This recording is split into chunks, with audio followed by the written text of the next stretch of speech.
Hello, and welcome to TSTV, a show in which I, Sadie, guide my friend Lily through the wild world of Twin Peaks. Today we're talking about Twin Peaks Episode 9, Coma. Lily, how's it going? I'm very well, thank you. As you know, I woke up incredibly late and delayed this episode a little bit, but I kind of have no regrets. I'm feeling incredibly well rested. Yeah, fuck it. Yeah. We're still before the time that we usually would. Anyway, how have you been?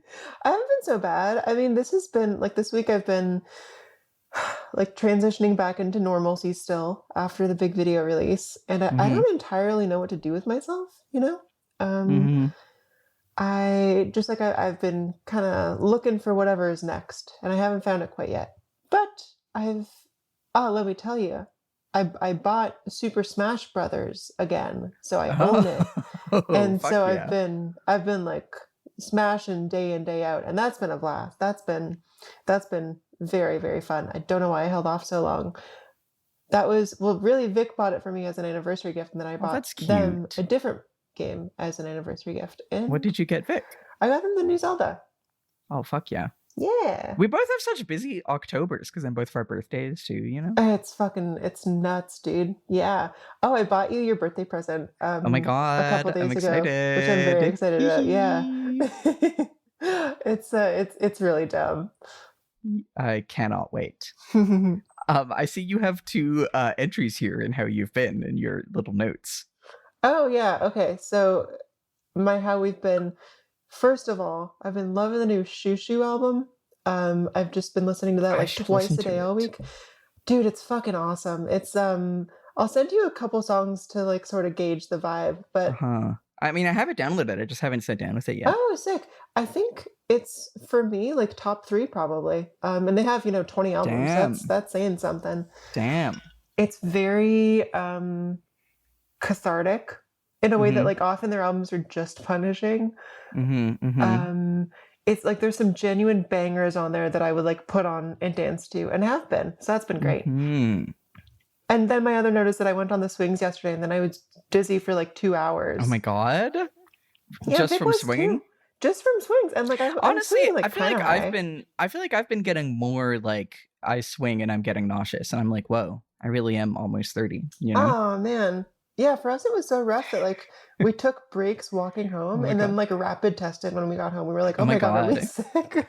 I remember when I was a kid, I loved the thing of lying down on the swing, your stomach on it, and just twisting it to then just spin a million times. Dude, and I remember one time I did that so much that I threw up. So just kept doing it. Oh, fuck yeah, go Sadie. My week was I actually watched a David Lynch movie. Oh my God, which one? I watched Lost Highway. Ooh, I don't know anything about that one.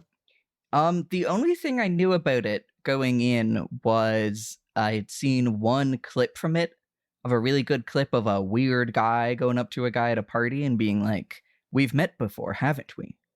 He's like, "What?" He's like, "Yes, in your house. As a matter of fact, I'm there right now. Go ahead, call me." And then has the guy call his home phone number, and then the same voice picks up the phone. You know, very fun. That's probably the best scene in the movie. Basically, I know it to be people like it, but it's not a lot of people's favorite or best David Lynch movie. Sure. And I think I would include it in that category. I liked a lot of things about it. And I think I really want us to watch it at some point before or when we get to Twin Peaks season 3, because it came out in 1997. It was his first movie after Fire Walk with Me and Twin Peaks and everything, you know, and it feels like a very interesting practice run for a lot of themes that show up in Mulholland Drive and Inland Empire and Twin Peaks The Return. So cool. Yeah. Interesting. I watched Lost Highway. Yeah. Oh, very cool. How was your anniversary, Sadie? Oh, it was great. Over the weekend, we went to this park. It's on Montreal. It's the Parc des Rapides, which is there's this little kind of man-made promontory going out into the river that's also a migratory bird sanctuary. Oh, I love it there. Yeah, we saw a very cunty heron. Fuck yeah. And then, so that was not on our actual anniversary day, but we just kind of did that over the weekend. And then yesterday was our actual anniversary day, and we just kind of impromptu met up and got oysters and had oysters and watched Dragula. Oh, love is beautiful. Have we talked at all about how Maya's got me Dragula pilled? Absolutely not. And I don't really know much about Dragula other than it looks gross. It's like the horror themed drag show. Yeah. Like in the sense that like at the end of each episode, I mean, it has a lot of like, you're making a drag look that's not necessarily just like look cunty, but like look cunty while also being Frankenstein or whatever, you know what I mean? Yeah. The episode that we watched was like you had to make a killer doll theme look. Oh, that's cool.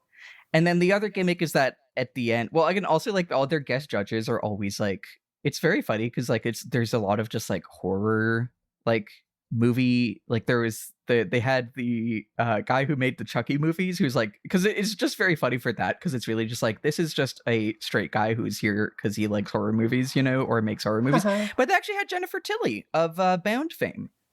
She so is cool. of course featured in, as I believe, Bride of Chucky in a lot of them. Yeah.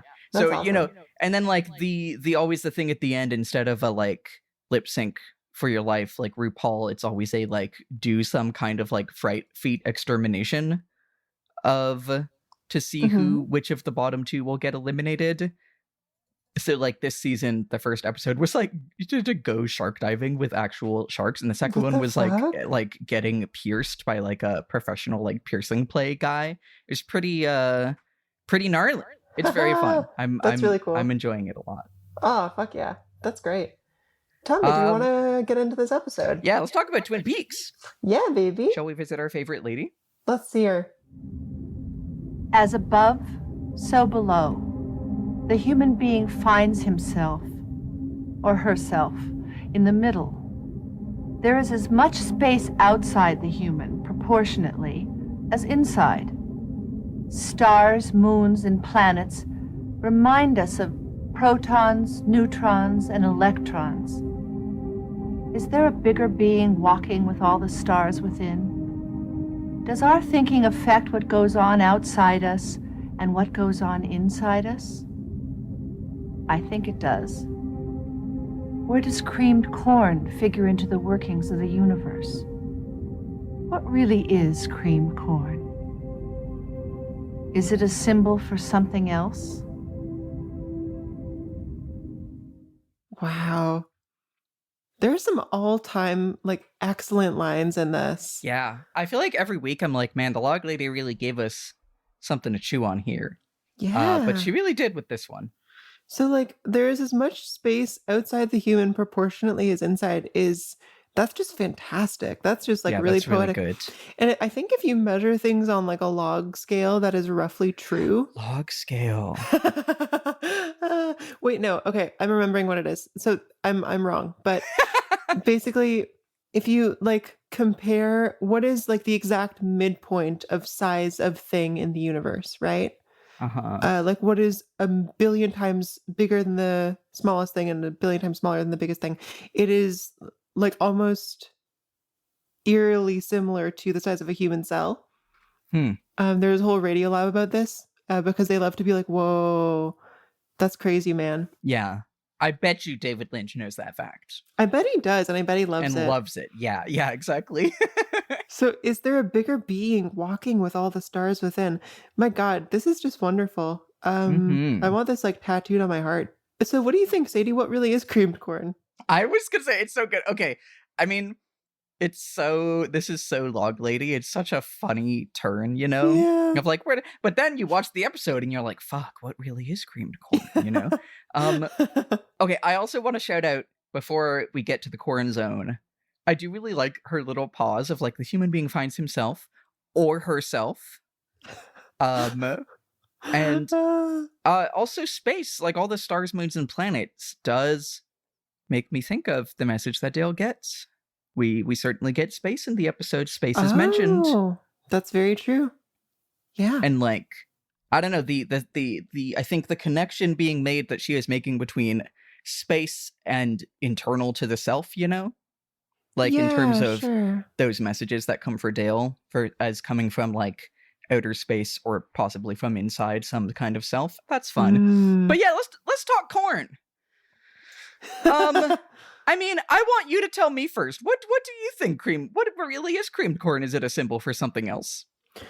I mean, corn is like an all-American ingredient, right? Mm-hmm. It is like of the cob and such. Personally, I just want to say I really like cream corn. That was a childhood staple for me. Yeah. It feels to me like old-fashioned. It feels to me like old people food for sure. God, well, I'm thinking about how it comes up later, and it's just like a very physical, messy food. That is the main thing that strikes me about it. And I don't know that it tells me anything. I kind of have no fucking idea. I would go so far as to call this metaphor downright Lynchian. That's so true. I mean, here's what I will say. When I copy paste into our show notes the Twin Peaks wikis scene summaries, just so we are like, oh yeah, this is that scene, when we're looking at the notes. And I also copy paste in the text of what the log lady says, and I always have to copy paste them and remove formatting because I don't want them to keep the clickable links. This episode, someone says, oh, Wyndham Earl.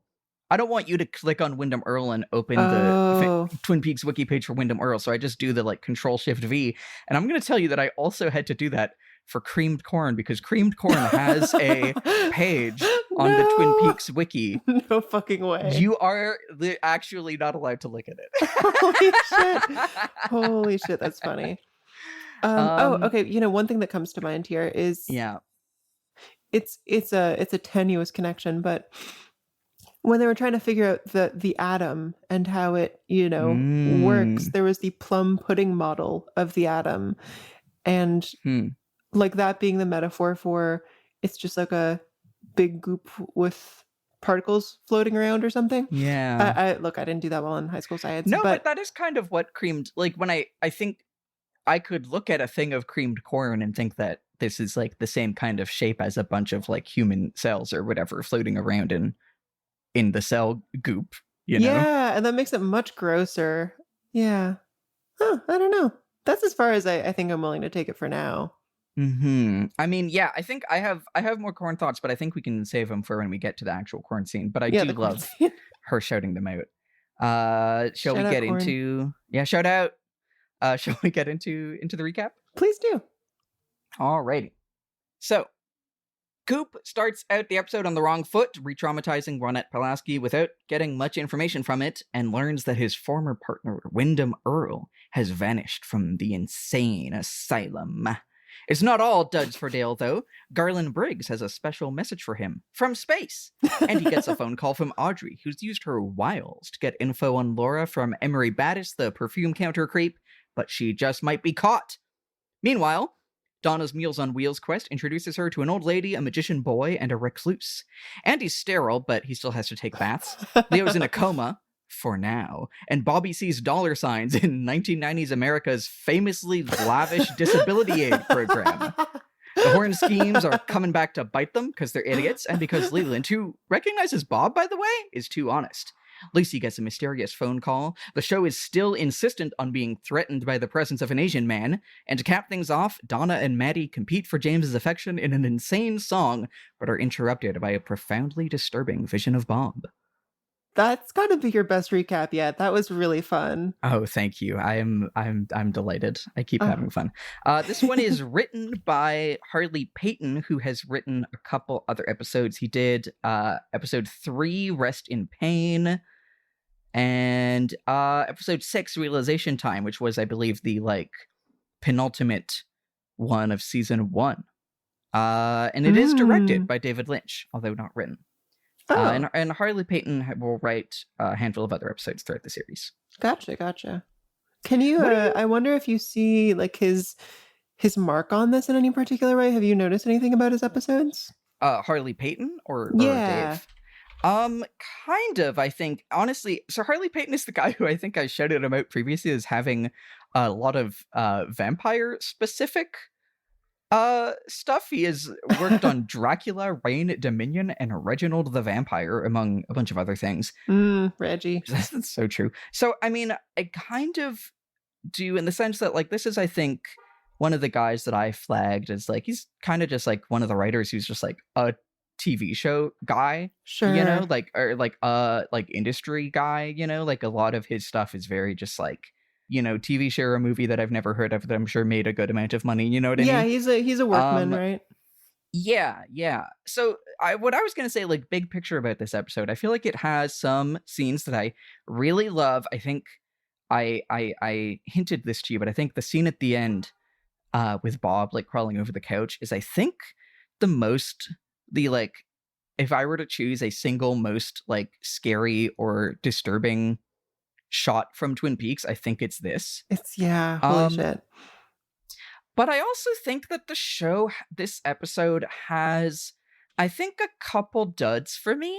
Oh yeah? There are some of the instances where some of the writing, both in terms of the dialogue, but also I think just like some of the specifics of, like, you know, the whole like Emory Battis's whole like kink setup feels very written by it feels, I don't know, kind of like, I don't know if normative is the right word, but it's very like, you know what I mean? It doesn't, it feels a bit more like in the world of like, where we're making a TV show than like David Lynch's Imaginarium, you know? Oh. And I don't know, to be fair, there've been previous episodes that I've liked, but they had things in them that I were like, I don't know about this one. I think this one just Yeah. has a couple of the, both, again, I think I'm really hitting a tolerance point on, it's so fucked up that there's an Asian guy watching them. Yeah. And the like lavish disability checks plot That's line, and like nuts. it's crazy. And you know, some of like the execution, I think, on the Audrey stuff, I think that stuff feels like writing more than direction. Interesting. And I think there's some of that I'm like, I don't know about that. But who knows? I could be misjudging this guy. You know what I mean? And I'm I sure hear that, ya. that this is also like, these are also things that, you know, even when we talk about the kind of stretch of the show after David Lynch left, a lot of things are things that David Lynch was like, yeah, this should happen. And then maybe an execution ended up being, and also whatever, David Lynch has had bad ideas. You know? But also David Lynch has had bad ideas. Well, yeah, you know what I mean? I'm like, I don't want to be like, yeah, the parts of the show that I don't like are the parts that David Lynch weren't there, you know, because Yeah. David Lynch can be racist, and David Lynch can, you know, also just like, you know, they're definitely, after I watched Lost Highway with our mutual friend, Tala, we were like looking at one of my favorite Wikipedia pages of all time, which is the list of like unrealized David Lynch projects. Oh, And like, cool. that guy's got some ideas that are like, I don't know if this would work, you know? He throws stuff at the wall, you know? But yeah, actually, yeah, episode 3 was the one with Laura's funeral, which I actually really liked. Oh, that's a good one. Yeah. Yeah. I don't know. What are your big picture thoughts on this episode? You know what? I really quite like this one. My only note that I have here is like all killer, no filler. Ooh. Honestly, yeah, it's not that I don't have complaints, but it feels like, again, we're moving right along, and Yeah. there are no scenes here that I really felt like, ugh, this again. I feel like they've sort of toned down the plot lines that I didn't care as much for. And, you know, I noticed that this episode has fewer scenes than they usually do. It has like maybe a dozen compared to like 18 or 20. And I think that just gives everything like room to breathe in a way that I really enjoy. Yeah, this is a good one for me. Maybe not on the level of the previous, but it's up there. Yeah. I think that might be the other thing, is like the previous episode is like such an all-timer for me. But anyway, shall we jump in proper? Let's.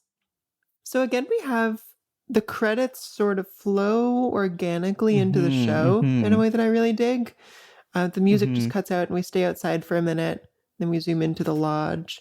Yeah, so the Great Northern. The Great Northern, not the lodge. I'm gonna keep being on because we can't. If we start doing it, we're gonna. It's shit's gonna get crazy. Once we're actually talking about lodges, it's just gonna be a. You know what I mean? It's gonna be a whole grumble bumble. Yeah. I can't think of whatever word I was actually searching for there. No, it's a crumble bumble. But okay, so we zoom in to the hotel. Yeah. Cooper and Albert are eating breakfast together. They're discussing the case a little bit. Albert has a couple like really likable moments in the scene. He sort of checks in on Coop. He asks, you know, how are you doing after, you know, being shot 3 times? which I had forgotten about because he looks fine in this scene. And actually, in the whole episode, he seems almost completely fine. Albert has discovered a couple things about the various goings on. He has figured out how Jacques Ronette was murdered. So he was smothered with a pillow as opposed to like strangled. They have deduced that the mill fire was arson, and they're considering Leo the prime suspect. So, that's nice to hear.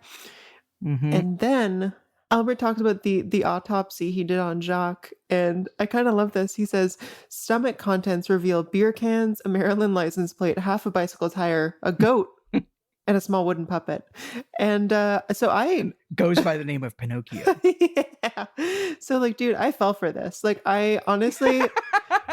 because the show has us thinking about how Laura had like a poker chip in her stomach, I was like, maybe they're eating fucked up stuff, and maybe that's what the secret club is about. Maybe they're like, it's not above what David Lynch would do to us, No, I think once he says a goat, I'm like, oh yeah, okay. I really love Coop's reaction. He's like, you're making a joke. Like, he's so charmed, Yeah. We find out that this is not the only reason, Albert has come to town. He's also here to maybe tell Coop about some recent developments involving Coop's like ex-investigation partner, a man whose name is not, but sounds like Window Merle. That's what I originally thought his name was. You thought his name was Window Merle? That's Merle. Really good. God, that reminds me. Have you seen the Star Wars prequels? When I was like 5. So, Mace Windu dies by getting thrown out the window, right? Oh, yeah. I was really entertained by that, I think. There was a recurring unintentional bit on A More Civilized Age, a Star Wars podcast with like Austin Walker and like some of the people that did Waypoint. But there was like a recurring unintentional bit where they kept calling him Mace Window, like as a sheer slip of the tongue. And this happens like this keeps happening to this day. They'll just be like Mace Window. Oh, that's super funny. The Window Merle crossover. Window Merle. Anyway, so then it turns out that there is an Asian gentleman in the room who has been listening. And he's reading his newspaper, his enormous newspaper, very suspiciously. And look, I feel complicated about this, but I am beginning to grow suspicious of the gentleman. I mean, the show is doing more than just showing you that he's Asian. It's also that he's listening and that he's like watching people closely and such. But yeah. But obviously they are leaning on his ethnicity more than they should be. I think, okay, well, yeah, let's start here. Let's start at the end because we're here. It's like, I feel like it's similar to the way the show is about Philip Gerard, the one-armed man, in that I feel like, the first time that we saw Philip Gerard, there was like a big ominous musical sting when it was revealed that he had one arm, and like, which I'm surprised we didn't get a follow-up this episode. It was one of my notes. It was like last episode he walked in and he was like, hey, I'm gonna sell the sheriff some shoes. And like there was a whole thing of like Lucy being like, what the fuck? This guy has one arm? That's kind of sus, Yeah, totally. And like, okay, sure. Also, he looks exactly like the one-armed man who appeared to Dale Cooper in a dream and told him that he was had been partnered with the spirit killer Bob, but then cut his arm off when he saw the face of God. That's suspicious. But, I think it's like it is both giving us some like in-text reasons why we should suspect these people, but it is also relying a lot on the, I think, assumed perspective of the audience that seeing someone who is marked as other in this town is innately like suspicious, and that we like, you know what I mean? I think they're assuming that we're gonna see a one-armed man or see an Asian guy and be like, what the fuck? Yeah, what's going on there, And yeah, like this guy's like, it is certainly like it's creating in text reasons of like, why does he keep calling about Josie? Why is he snooping? But it's relying on the shorthand for sure. It's like it's constructing in-universe reasons of things he is doing that is suspicious as like extensions of the fact that we assume him to be suspicious by default, you know? I see. That's how I feel. But I hear what you're saying. you know, I think the worst parts of Twin Peaks that we will get to are how it handles race and the ways in which it is racist as a show, I think. Yeah. And I also, I think that the Wyndham Earl, I'm sure it won't surprise you, this is a name that will come up again. It's not my favorite either. Okay. And so I think that there's a degree to which part of my lack of patience or the ways in which I'm like, I don't know about this stuff is because I'm cursed with the future knowledge of things that I didn't like very much. Indeed. You know what I mean? Yeah. And so it starts to set them up and I'm like, oh, fuck, it's these things. Oh, totally, dude.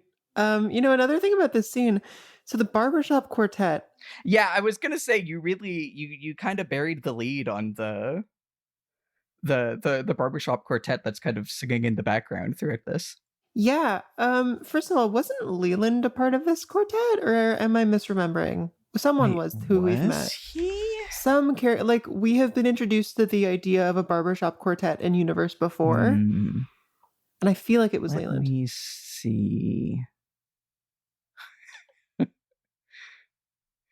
My first note, it was just like they always have some shit going on at the Great Northern.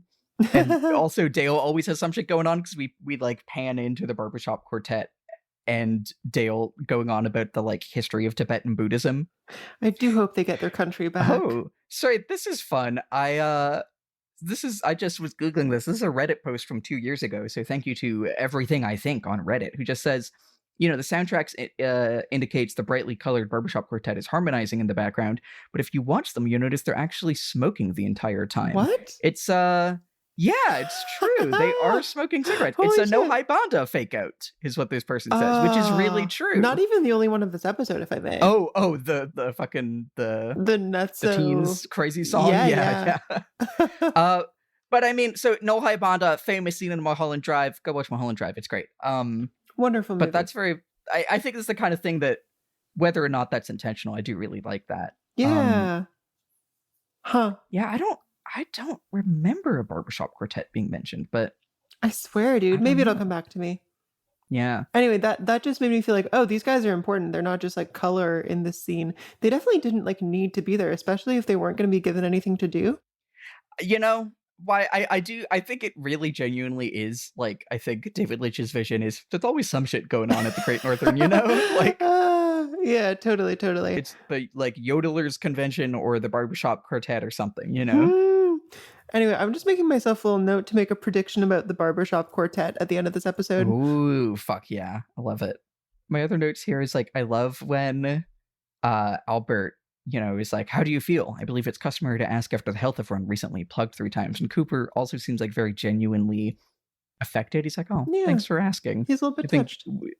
It's very cute. Also, we need to talk about, Albert being like Leo Johnson is the prime suspect in the arson. We'll get back to this, but like the Horn's scheme is insane. First of all, we saw last episode Ben Horn being like, if Catherine isn't the prime suspect of the arson, I'll give up sex. Sounds like you might have to, because immediately he's like, I nominate Leo Johnson, unless they were trying to set it up that Catherine got Leo to do it. Okay, and also, yeah, I guess Shelley is just a witness and they don't know, because they don't know that Leo, on his way to burn down the mill, just brought Shelley there as like a side quest for him. Like, I think I've progressed from like this scheme, I don't really understand all of the schemes because it's too complicated, to like, these guys are fucking idiots and they don't know what they're doing. That could totally be it. I think there's much to suggest that in this episode. My only other notes here are, I love, what was he said? He says, my men, Coop says, who shot me? Albert says, my men are interrogating the hotel guests. The usual bumper crop of rural know-nothings and drunken fly fishermen. What about the barbershop quartet, Albert? Oh, what do they know? Didn't think about them. And I think it's interesting that the elderly waiter is confirmed to be, at the very least, like a real enough person that he, works there and Albert interviewed him, but also that he doesn't remember anything. maybe this is where maybe he is senile, but yeah, I don't know. Fun little detail. I don't know. This feels like kind of a setup scene. I mean, do you want to say anything about the introduction of the idea of Wyndham Earl? I guess it's cool that we have another thread, and I like that it is relating to Dale specifically. I'm keeping it on watch, you know. Alrighty, well, take us to Meals on Wheels. Yes, indeed. So next up, we have Donna on her on Laura's, I should say, Meals on Wheels route. She's delivering a meal to Mrs. Tremond. Do you know? I think Tremond. Yeah. Tremond. Well, fuck me, I guess. Man, this is a great scene. So yeah, she goes and she knocks and she has to be let in. No one lets her in. She lets herself in. She brings this woman the food. I love the way the woman is just like, enter. Yeah. That's good. So she puts down the food. It's a little awkward moment. Turns out there is a little boy sitting in the room who, like, by the way, could have let her in. I'm just going to say. Poor lady had like a whole tray of food in her hands. Anyway, a child in like a black tie getup who looks unbelievably like David Lynch. Okay, I also made a note of that, right? And like, are they related? Like, it looks like David Lynch's grandson. Oh my God, wait, no, hold on. It literally is. This is Austin Jack Lynch. Let's go. Is the son of David Lynch and half-brother of Jennifer Lynch and Riley Lynch. Oh, his son? No, this is literally David Lynch's son. That's fantastic. Oh, yeah, I was so sure. And that feels like a very pointed choice, I'm going to say. David Lynch's other kids have also been involved in Twin Peaks. David Lynch's daughter actually wrote The Secret Diary of Laura Palmer, which was like a book released with the idea being that this is the like diary of Laura's that was in the show, you know? Yeah. And his other kid, Riley Lynch, was in season 3. Oh. That's cool. Sorry. He was a production assistant. He performed with the band Trouble in part 5 of season 3 and appeared in a cameo role as Bing. So watch out for Bing whenever we get there, because that'll be David Lynch's son. Oh, that's great. Anyway, so the old lady asks Donna, you know, who she is, and she responds only, "I'm taking over Laura Palmer's place," which is a great response. Yeah. Her own name is not relevant. Yeah. They chat a little bit about Laura. Mrs. Tremond doesn't seem to have known her well, but she was friends with the next door neighbor, Mr. Smith. So this creates like a little lead for Donna to follow throughout this episode. The boy, little Lynchy, he speaks suspicious French. He says, "J'ai un âme solitaire," I have a lonely soul. And he also takes the cream corn from his grandmother's plate and like just like teleports it into his hands, which he cups the corn in his hands, which is awesome. Yeah, so much fun. I love that bit. Yeah, man. Okay, so j'ai un âme solitaire. What do you like? Do you think that is relating to Mr. Smith? Because that's sort of the context in which it comes up. Yeah, that was also my note, is like, is this about Mr. Smith? Because it does come up right when they're talking about him, and we know that he's a recluse. But I feel like there's also something about the way he says that, of like, you know, I see on your note, you said that like him wearing a little like black tuxedo suit seems to indicate, in your words, it's fucked up and supernatural. And I think that is also true of the way that these characters are speaking, you know? They are speaking in, they're very terse. They're very like non sequiturs, or like almost like speaking past you. I mean, especially the grandson, the way like as soon as Donna walks in, he just goes, "Sometimes things can happen just like this." Oh, that's a great line. And just like, and then just instantly, you know, Miss Tremond, "Creamed corn? Do you see creamed corn on that plate?" The way that they are speaking is capital W weird, And I think that extends to like all of a sudden in French, j'ai une âme solitaire. I don't really have beyond thinking that it could obviously speak to Mr. Smith, I don't really have a like, I think I talk a lot about like sometimes David Lynch feels like he puts in details, obscure details and things because he has a very firm idea of something that is connecting to. Well, I guess like, the way that I keep being like, oh, the phone, electricity, like David Lynch is like very explicitly interested in electricity, like one of his unrealized projects, Ronnie Rocket, was a movie about like a guy who learns to master electricity. That's so cool. Right, but this case could just be like it sort of builds the sometimes it's for intrigue. vibe. And like I don't know that there's something about the French language specifically that is like meant to attach to like hook onto something in like a symbolic meaning way. I think how it strikes me is it feels like, I mean, it's like poetic and timeless in a way that works for the French language. Like they exist in their own little way, and Donna's not really going to connect or understand it. Yeah. I do like it a lot though, and the kid is a great actor. Like he's very well directed in this scene. When Donna leaves and he says that she seemed like a very nice girl, that is like that's not something that a child says about someone a decade older than him, Yeah. I mean, my other note was that he says it in the past tense. He said she seemed like a very nice girl.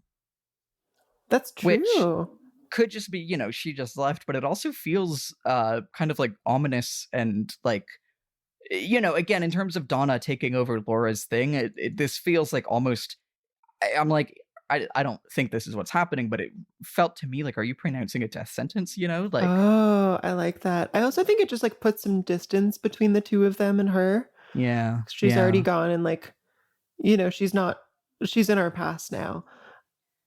I think, okay, let's talk some more also about how this is David Lynch's son, which is so funny because my note was just like, is it just me or does this kid have David Lynch hair? Which I think it's one thing, it's very funny to cast your son in this, but also to like cast him, and who knows if this kid just like styles his hair the same way his dad does, but like I think it's very pointed to then costume your kid's hair to look like your hair.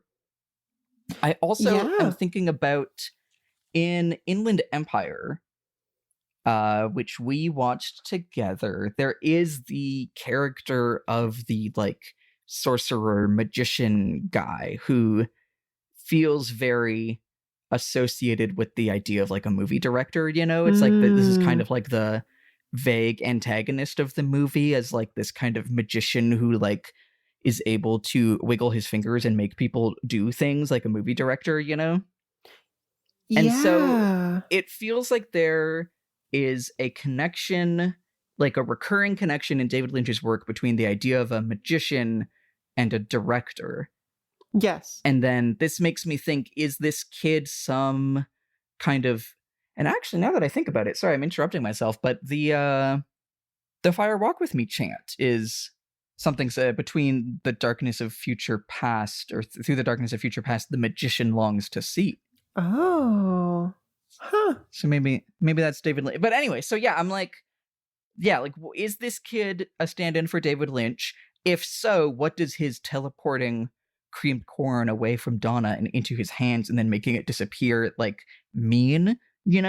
Some of this I'm sure is in the way of like J'ai une âme solitaire is kind of, contributing to a vibe.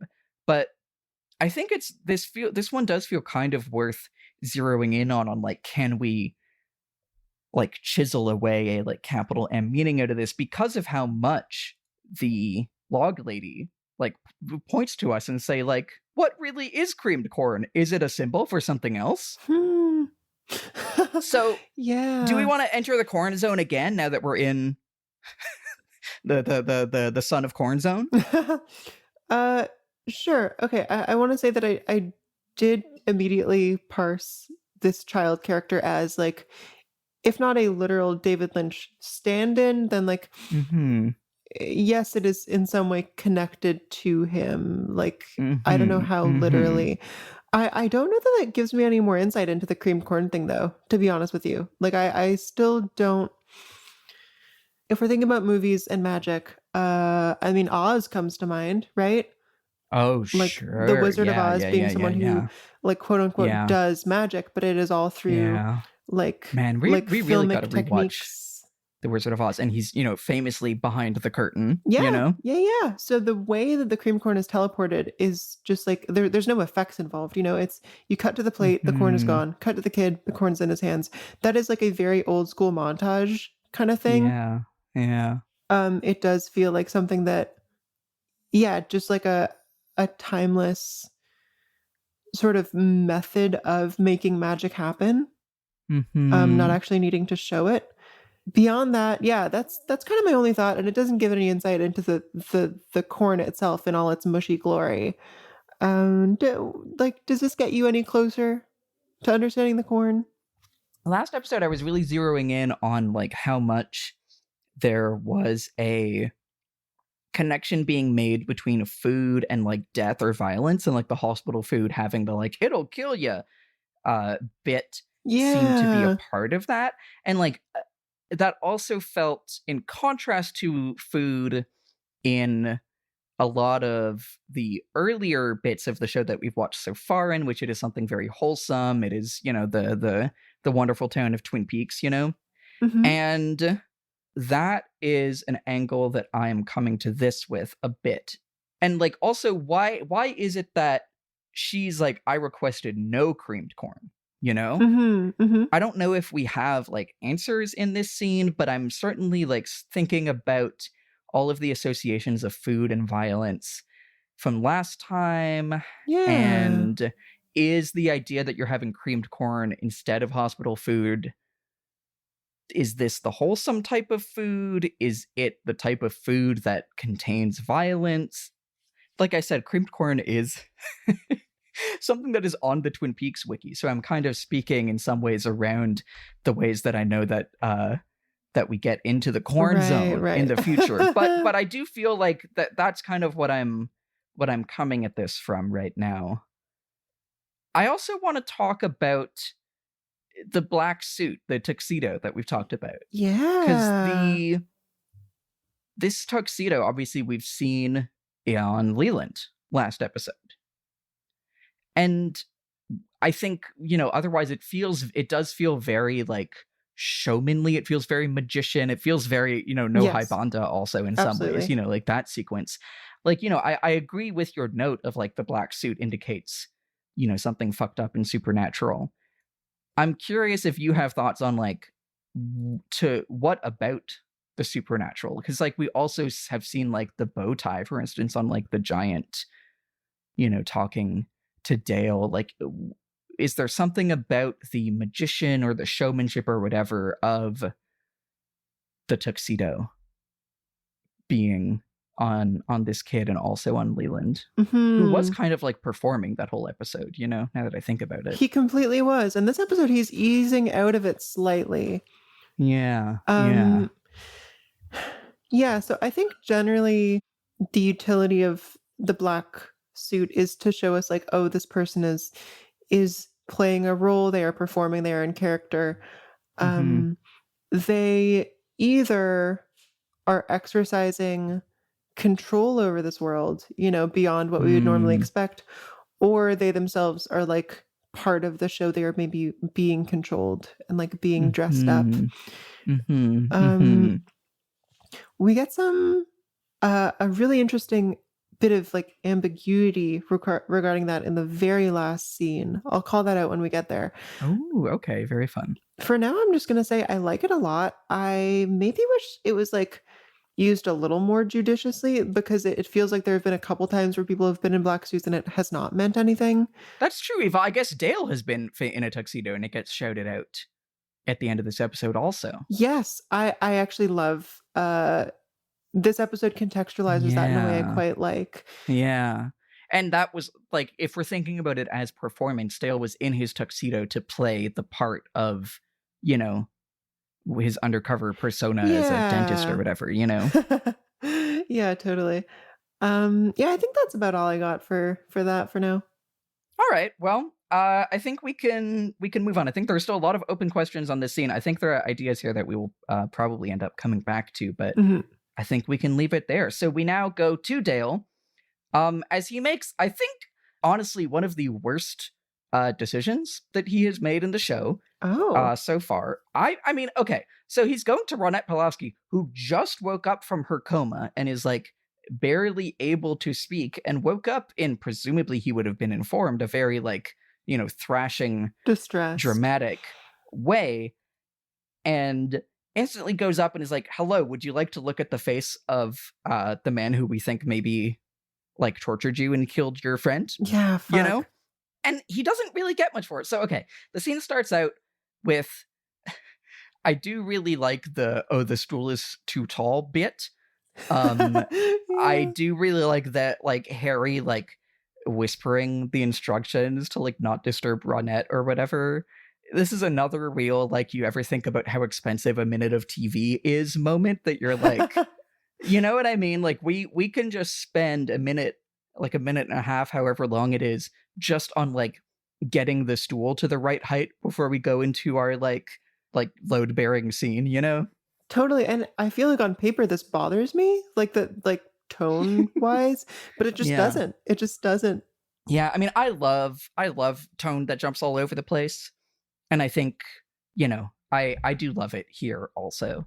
But yeah, so he starts showing Ronette the sketches. He starts with one of Leo, which honestly, my note is like, this is kind of a shitty sketch. It does not look like Leo Johnson to me. No, I would not have known unless I understood for plot reasons that it needed to be Leo. Yeah. And then, he shows her the sketch of Bob and she starts freaking out and she's saying train. Oh, God. But, thrashing, having a horrible time. And again, I think this is kind of like the Dale that we saw in the pilot, who's like a bit too caught up in the thrill of the clue chase to like have, compassion in that. I think it's, Harry jumps and goes like, nurse, come help. And Dale is just like, you're saying train, the train car? Are you in the train car? Like almost pushing her further into her like flashback panic to get clues out of it. It's rough. And I think this is like a role that is now mostly filled by Albert. And so I'm glad that Dale has softened somewhat. I think it is helpful to have a character like this, but yeah, I don't see him this way. I feel like for the most part, the show has finally been arriving at like a consistent Dale personality wise, and it is basically like a decent dude. Because in those first few episodes, there were a few moments where I was like, oh, what the hell, man? Yeah. And I also felt kind of what the hell, man, here. But my other note is just like, especially we're really getting into Bob and the idea of him in this episode. Yes. And it does continue to become more and more insane that he was just like a set, like a guy building the set, Yeah, what the fuck, man? That he was worked into the show in this way, So like I'm so conflicted on this.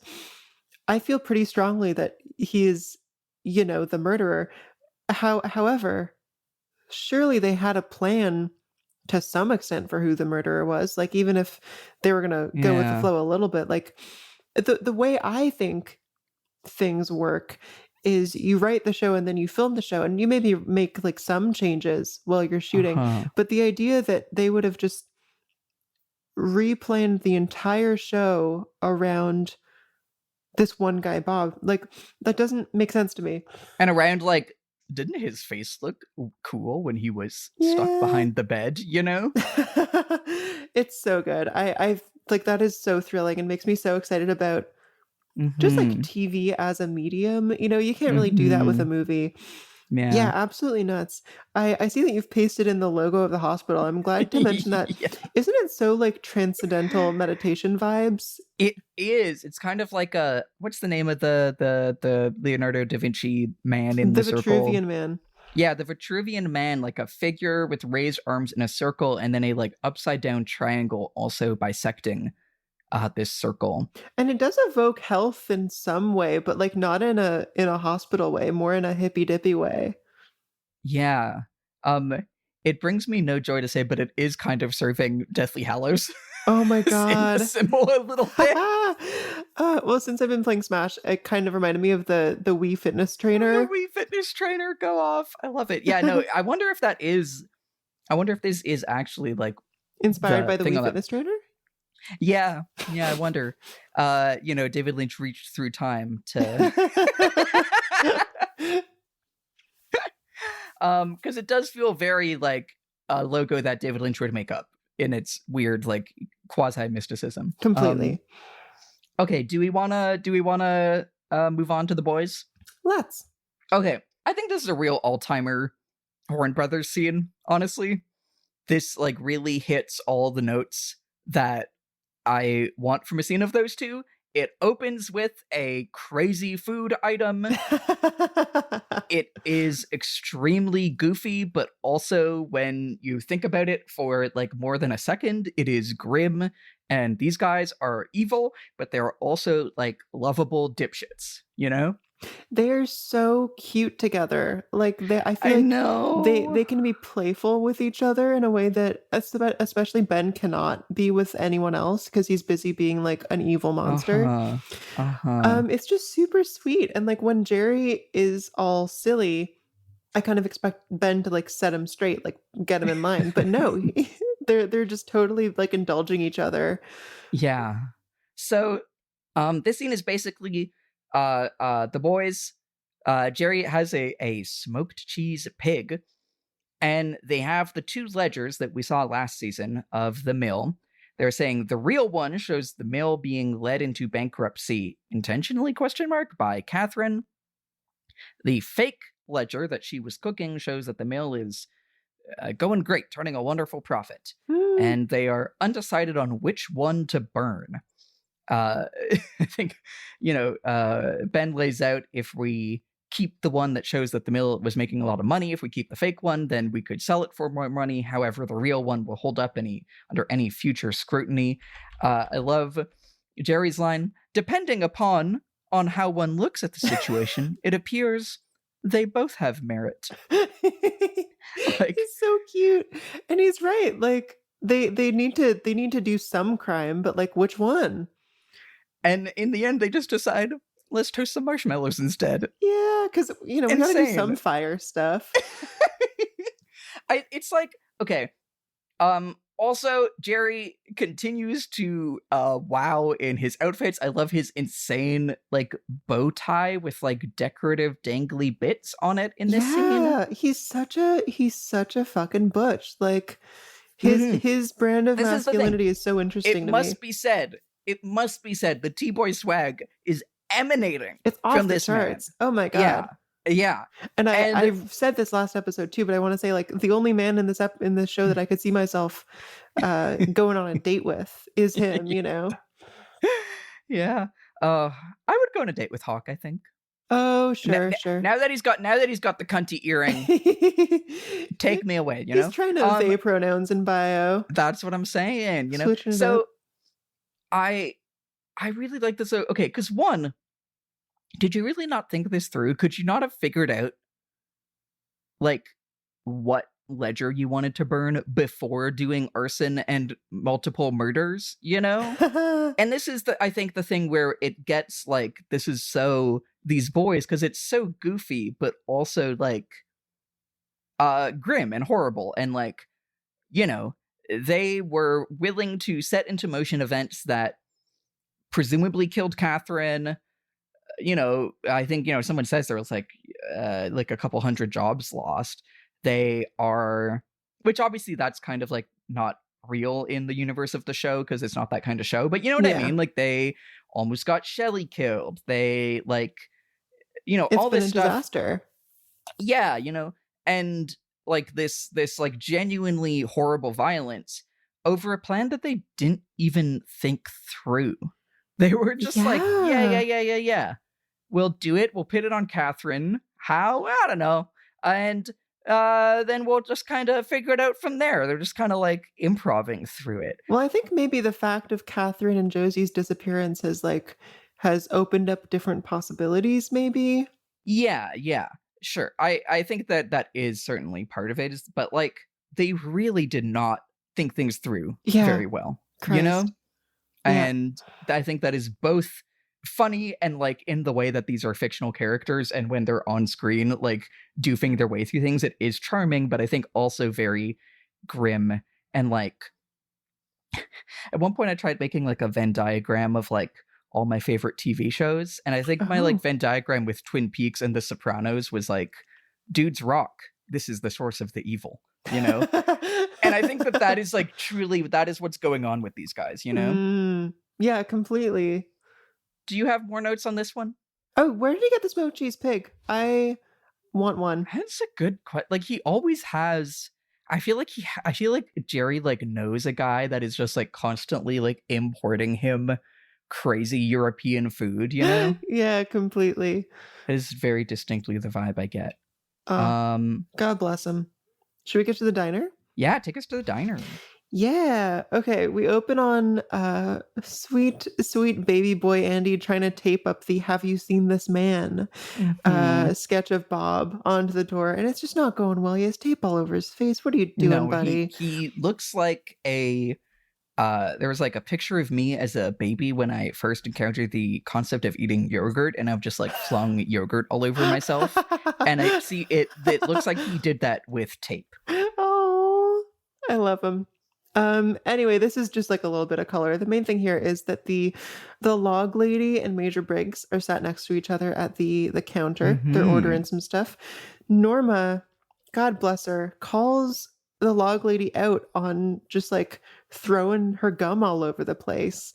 And log lady, it's Margaret, right? Margaret responds in like a really excellent boomer way that is like very familiar to me. It's like she is embarrassed and gets defensive, but mostly she just acts offended at the concept of being called out for something she's done. But when she sort of like gets Norma away, it is revealed that the log has something to say to Major Briggs. And I really like this scene. I really like this scene. So she asks of Major Briggs some very like basic questions, like you have shining things on your chest. Are you proud of them? And he says, no, achievement is its own reward. Pride obscures it. Yeah, which is also just like themes. I love it. That's great. I just want to say, I would watch a full episode of these two queening out. Oh yeah, because they have more in common than you would first think. Like they're both very open to these like sort of spiritual, mystical experiences. Margaret asks these really basic questions. I really like it because, as sort of in the log lady opening segments, it takes these familiar things and makes them feel foreign again. It makes the fact of like wearing medals on your chest feel bizarre, which, you know, the fact that he is only ever seen in the suit actually is bizarre, and it can call that into question. That I think makes me appreciate her role in the show, sort of calling attention to normal stuff and making it weird again. I think it's very cool. Anyway, so Margaret says, like, my log has something to tell you. Do you know it? So good. The Major, like, God bless him, says, like, I don't believe we've been introduced. Margaret is a little taken aback at this and says, like, well, I wouldn't introduce you. Like, it's not the kind of thing you like get introduced to, you know? Anyway, the log delivers this message, which is deliver the message. And the Major takes it completely seriously. And he's going to deliver the message. I have no doubt about it. I love him. He takes the log seriously. Yeah. And so, first of all, when the log lady walks into the diner and walks past Andy, she looks so tall, and I don't know how much of that is like, is Andy short, or is this shot using some like Lord of the Rings Hobbit trick? But like, look at the image I pasted in. His head goes up to like her elbow. Like, it's so bizarre. Oh, I just assumed he was like on his knees. I guess that also makes sense. I just love the idea. The idea of giant woman. Yeah. I like that too. I want her to be a tall queen, you know? Yeah, absolutely. I love he like offers, he's like cream, like for the coffee. And she like guardedly covers her coffee and like brings it close to her. Like she's like, like jealously protecting her coffee from the offered cream is so funny. Oh, that's great. Yeah, that's such a great little bit of character color because of course she's also very protective of her log. And yeah, I think this is like obviously sets up the scene we get later I don't have more necessarily on this and until we get to, I think, when we talk about the message being delivered to Cooper later on, but do we want to move on for now? Let's keep it going. Alrighty, so we have a very charming Andy and Lucy scene. I love that the show just keeps like drip feeding us like one Andy and Lucy scene per episode, basically. Because this plotline can't move too fast for whatever reason. Yeah, I really like it. So we start out with like, this like a fly is bothering Lucy while Andy is pacing outside. It's certainly kind of connecting the two of them as if Andy keeps buzzing around out the door, buzzing around her and bothering her. But your note says terrible fly SFX, just awful, like a kazoo. It is incredibly loud. Do you mean terrible as in like unrealistic, or just like this sounds like a horrible fly that I don't want to encounter? Like poorly done, especially considering like if it is a really loud fly or a really huge fly, Lucy is not doing a great job of selling that. I think like she's just barely looking around and being like shocked at the fly. It's very funny. It was super cute, like very campy. But so he comes in, he decides, I'm doing it. I'm talking to her. Lucy hits him with the no messages, Deputy Brennan, and closes the like sliding plexiglass window. Aww. He opens it again and he says, "Listen to me, Lucy Moran. You just listen." And we both noted this line because it's really good. The Tacoma Sperm Bank was looking for donors. Naturally, I applied. It's my civic duty, and I like whales. So funny. Yeah.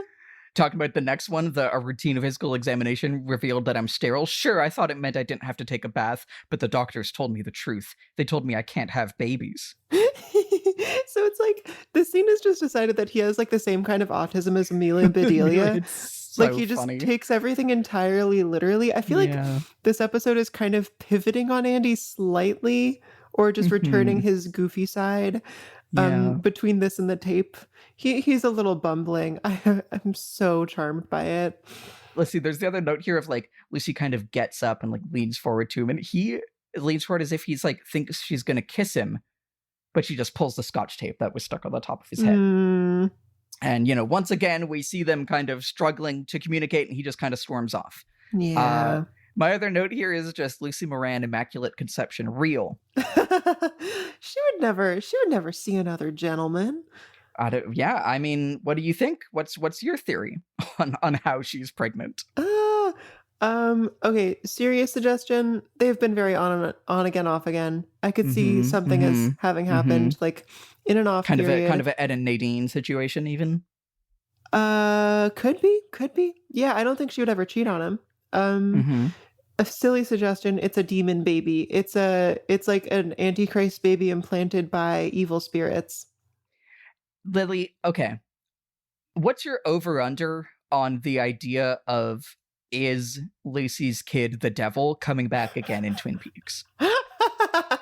Holy shit.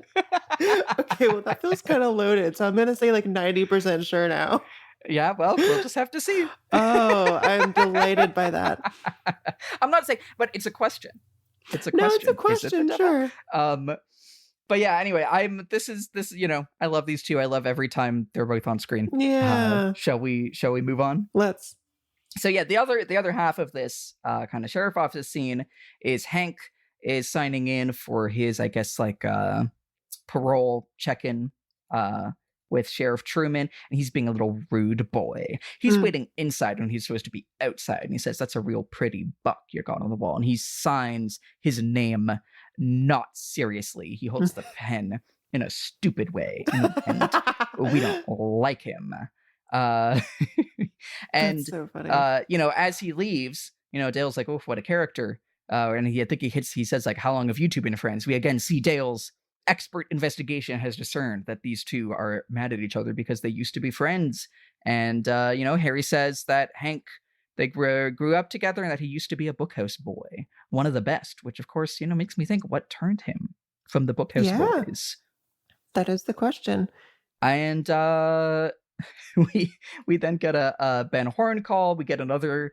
It's a bit that we've had many times before, but I love it every time it happens, which is Lucy being like, well, would you like me to transfer Ben Horn to you? Well, not him, but his phone call. And then going to Ben, and I'm going to transfer you to Sheriff Truman's office. He's in there now with Special Agent Dale Cooper. Okay, so hold on. And then back to the cops and saying, Sheriff Truman, I've transferred Ben Horn to you. It's on the line with the light that's blinking. I love her. I love every time she does this. Yeah, no, it's super cute. I'm glad we're still getting this. Can I just say, Harry and Hank have a fantastic chemistry on screen together. God, they do. Like, I could tell that they had some sort of history before they even said anything, just by Hank's little smirk and his comment. I meant to look up before this episode any like fan fiction between these two, because I suddenly understand why you'd want to see two fictional characters getting at each other. Yeah, no, that those two are like are asking for it. I'm ashamed to say that I have found Archive of Our Own, and there are only 2 fics for Hank Jennings, Harry Truman. But what? You know what? Okay, no, but here's the thing, right? Is that AO3? Okay, this is apparently because like fanfiction.net was the fanfiction site that would have been active closer to this time. Yeah. I'm not sure really when it started, but I know that like AO3 is kind of the new kid on the block, right? Yeah. Apparently this is part of why like whenever we see things that are like the most popular ships of the year and it's all like Harry Potter and it's like, how the fuck is that happening? It's actually because there are a lot of fics from fanfiction.net that are being kind of like ported to AO3. So there's like not, you know what I mean? There's like a lot of quote unquote new fictions and a lot of these are, you know, Harry Potter because that's what was big at that point. So I don't even know like in the early 90s what if there was anything like that, but who knows? Maybe fanfiction.net had some more detailed. But if this was coming out today, these two I think would have been a power couple for sure. Oh wow, there are 250 works in Dale Cooper Harry Truman though. Oh my god, wow, that's actually not one I can relate to. I don't know, I think they have a good like working relationship. I guess they do spend more time together. I mean, I feel like it's also like people, I can understand why people want to, like, here's the thing. Dale Cooper, you know, Kyle MacLachlan as Dale Cooper is such he's a great little guy. And I think both by virtue of being the main character and also just like he plays him with such a little boyish innocence, I'm like, you know, of course you want to see Harry Truman fuck him. You know what I mean? Sure. But you know, I think we have maybe some more refined tastes than the masses on AO3. But no, I agree. These two absolutely have some sizzling chemistry. I feel like it could be a challenger situation where they taught each other to jerk off. Yeah, just something like that. You know, they never spoke of it again. Well, and now they're rivals. Which is even sexier. Down. You left the Bookhouse Boys. You were my brother. Oh my god. Oh, it's so good. Okay, so the actual serious bit at the end of the scene is that Ben Horn is calling because he is now actually reporting that Audrey is missing for as much as maybe 2 days is his line. Okay, I think it's very important that our first Ben scene is not him reporting that Audrey's missing. Like, we know this guy's priorities. Priority it's 1, true. Queen out with your brother about his cheese pig and your schemes. Priority 2, hey, wait, has it been 2 days without Audrey? Fuck. I guess I gotta call the cops, you know? Oh, I guess I gotta figure out where my daughter is. Okay. Yeah. It's true. And he's not even preoccupied with it at all in any scene of this episode. Yeah. Yeah. You know, I mean, like, I think the closest we get to him being concerned, and then, like, we cut right to him in the next one, is that he's, like, has, like, a glass of red wine, and he seems kind of, like, you know, he's kind of drowning his stress of, like, shit, you know? But it doesn't stop him from instantly, because, yeah, the very next scene, if we can jump right into it, is, like, you know, we see him interrupted from his phone call by Jerry coming in and saying that Catherine didn't sign the insurance policy, which of course we saw her, you know, the agent coming to her and her seeing that, oh yeah, your new life insurance where if you die tomorrow, Josie gets all the money. She was not interested in signing it. And also that the Icelanders have learned about the fire because Leland was being too much of a good boy. It's so good. And he's like proud of having told them. I know. And he's like his newfound joy, like, you note, he's no longer in his tuxedo. he seems like less, his kind of mania seems to have faded to a like harmoniousness of like, we should all be honest, we should all keep all information in the open, this is how we will have harmonious business, you know. So Jerry comes in. Oh, shout out also to his other piece of his insane costuming, which he has this like insane like chest, like pin on his chest of like, is like this gold, like it looks like a bug almost. What just the like hell is it? Just like another big dangly thing, you know? It's so funny. But you know, instantly we see Ben transition from, you know, my daughter is missing to let's get those pickled icemen on the blower so that they can, you know, call up Einar and reassure him about you know, the fire and whatever. I do really love like when they're on the phone with him and he's like, oh, Leland told you, and Leland just kind of like points at himself and smiles like, yeah, I did. Yeah, that's and me. Like, you know, again we see you know, Ben being like, oh yeah, we'll fax you all the relevant documents, and Leland starts to be like, oh yeah, I'll go fax things. And you could tell that they're both like, fuck, we don't actually fax him, Leland. But fortunately for them, Leland is distracted by the have you seen this man poster that we saw Andy putting up, which just happens to be in their office. And he says that he has seen this man. Let me find the lines he says here. Like, he says, I know him. My grandfather's summer house on Pearl Lakes, he lived right next door. I was just a little boy, but I know him. I have to tell the sheriff about this right away. And he runs off. And, you know, final lines, Ben is like, Jerry, please kill Leland. And I'm ringing the alarm because Jerry says, is this real, Ben?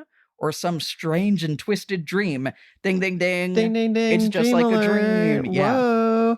I have a couple questions for you on the scene. Yeah, please. First of all, how serious do you think he is about killing Leland? Because on my first watch, I thought that was real. And now I think it was just like an irritated joke, you know? I think it is just a like irritation. I don't think he actually wants to kill Leland. But we know that he is capable of doing so at the same time.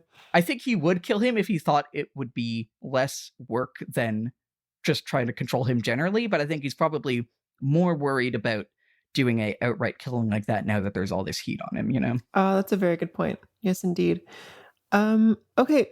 I think about the have you seen this man flyer being in his office? Like, that's interesting. Considering if that wasn't there, I would think there is a very direct line from Bob, the psychic murderer, to Ben.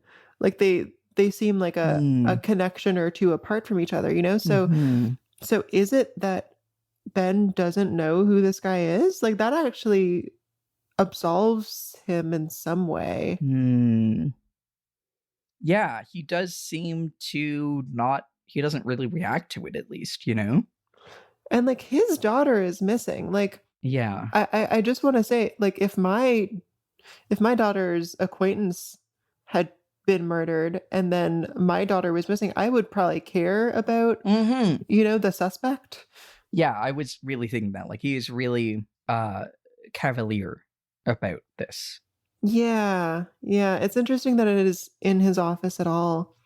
Yeah, it does. I mean, obviously, like, you know, it's there for the scene, but it does feel like, how did it get there? Were the cops just like handing it out? Did he like, I can almost imagine Jerry like, you know, it's like there's like a stack of them that they like put in the lobby. Yeah. Jerry just kind of like picks one of them up at some point of like, a guy. Have I seen him?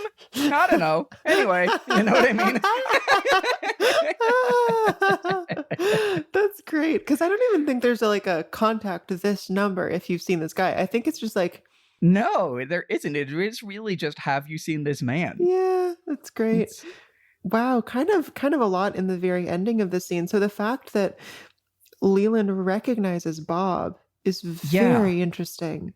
Yeah. What do you make of that?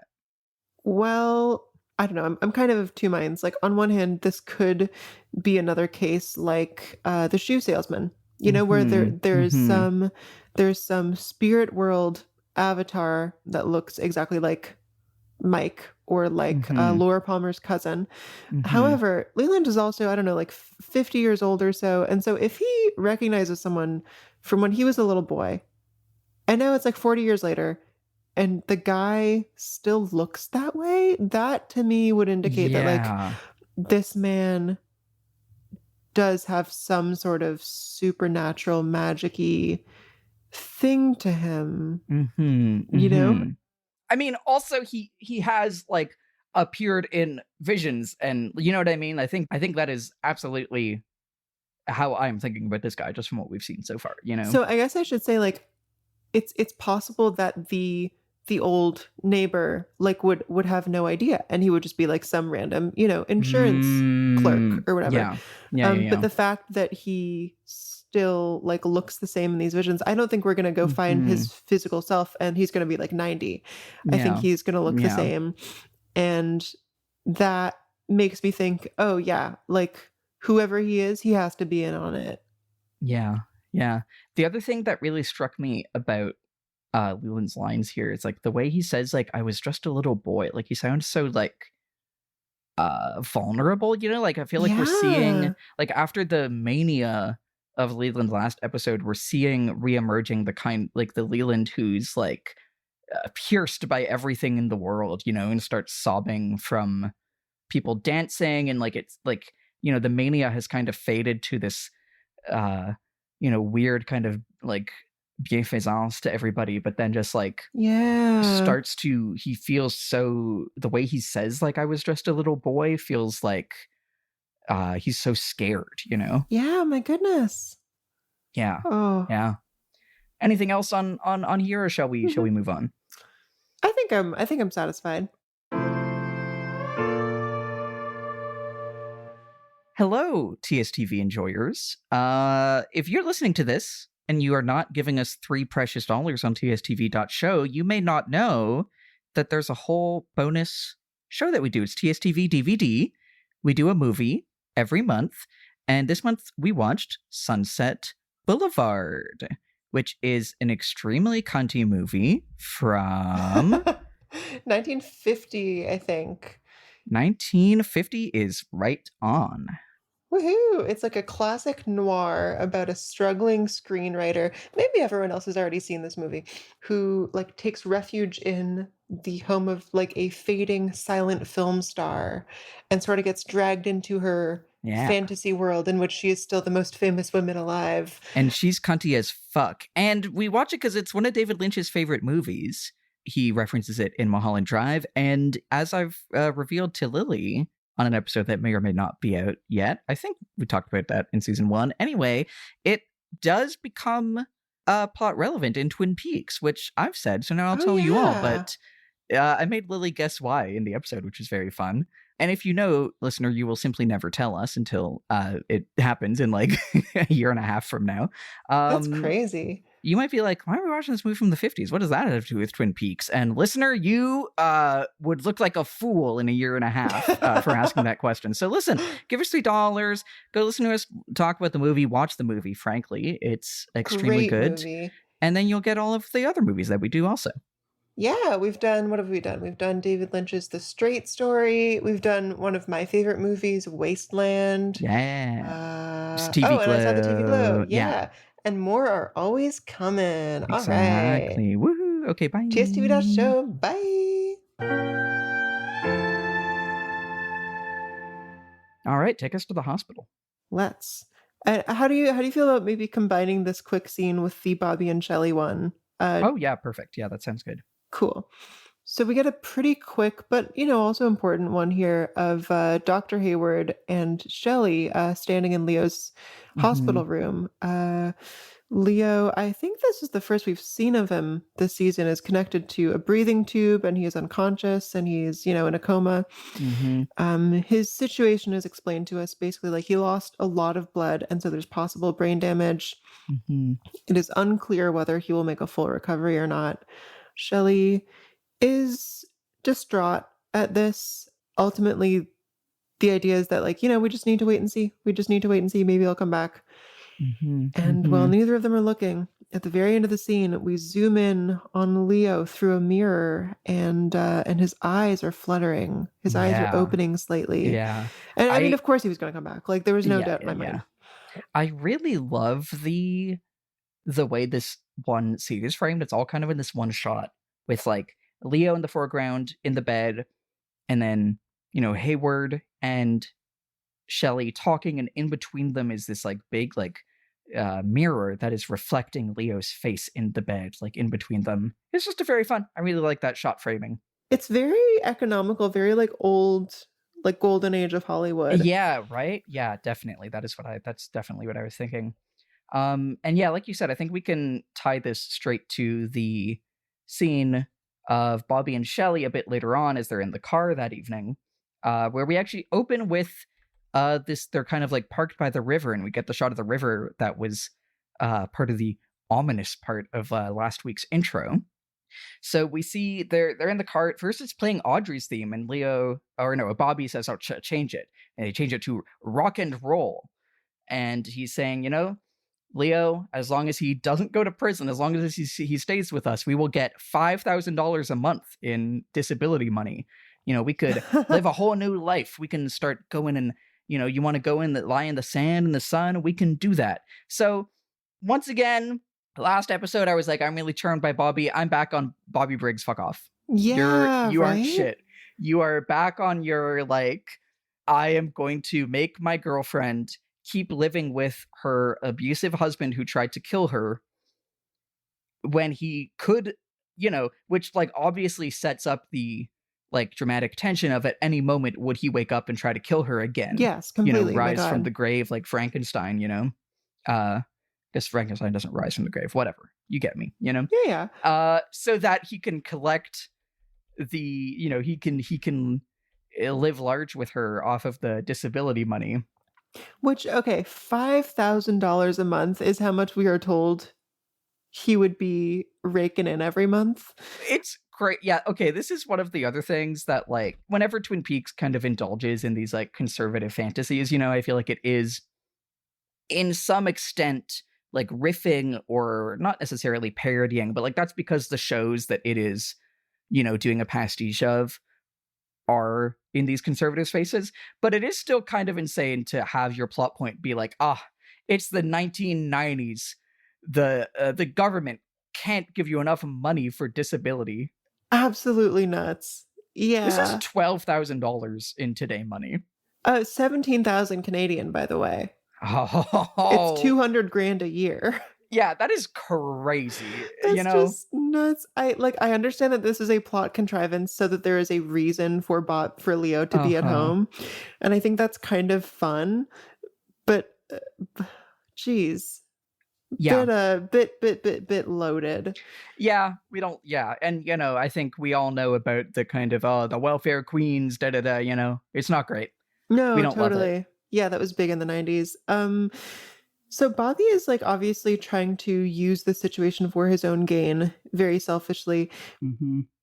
But on some level, I do understand where he's coming from as far as like, that is a shitload of money.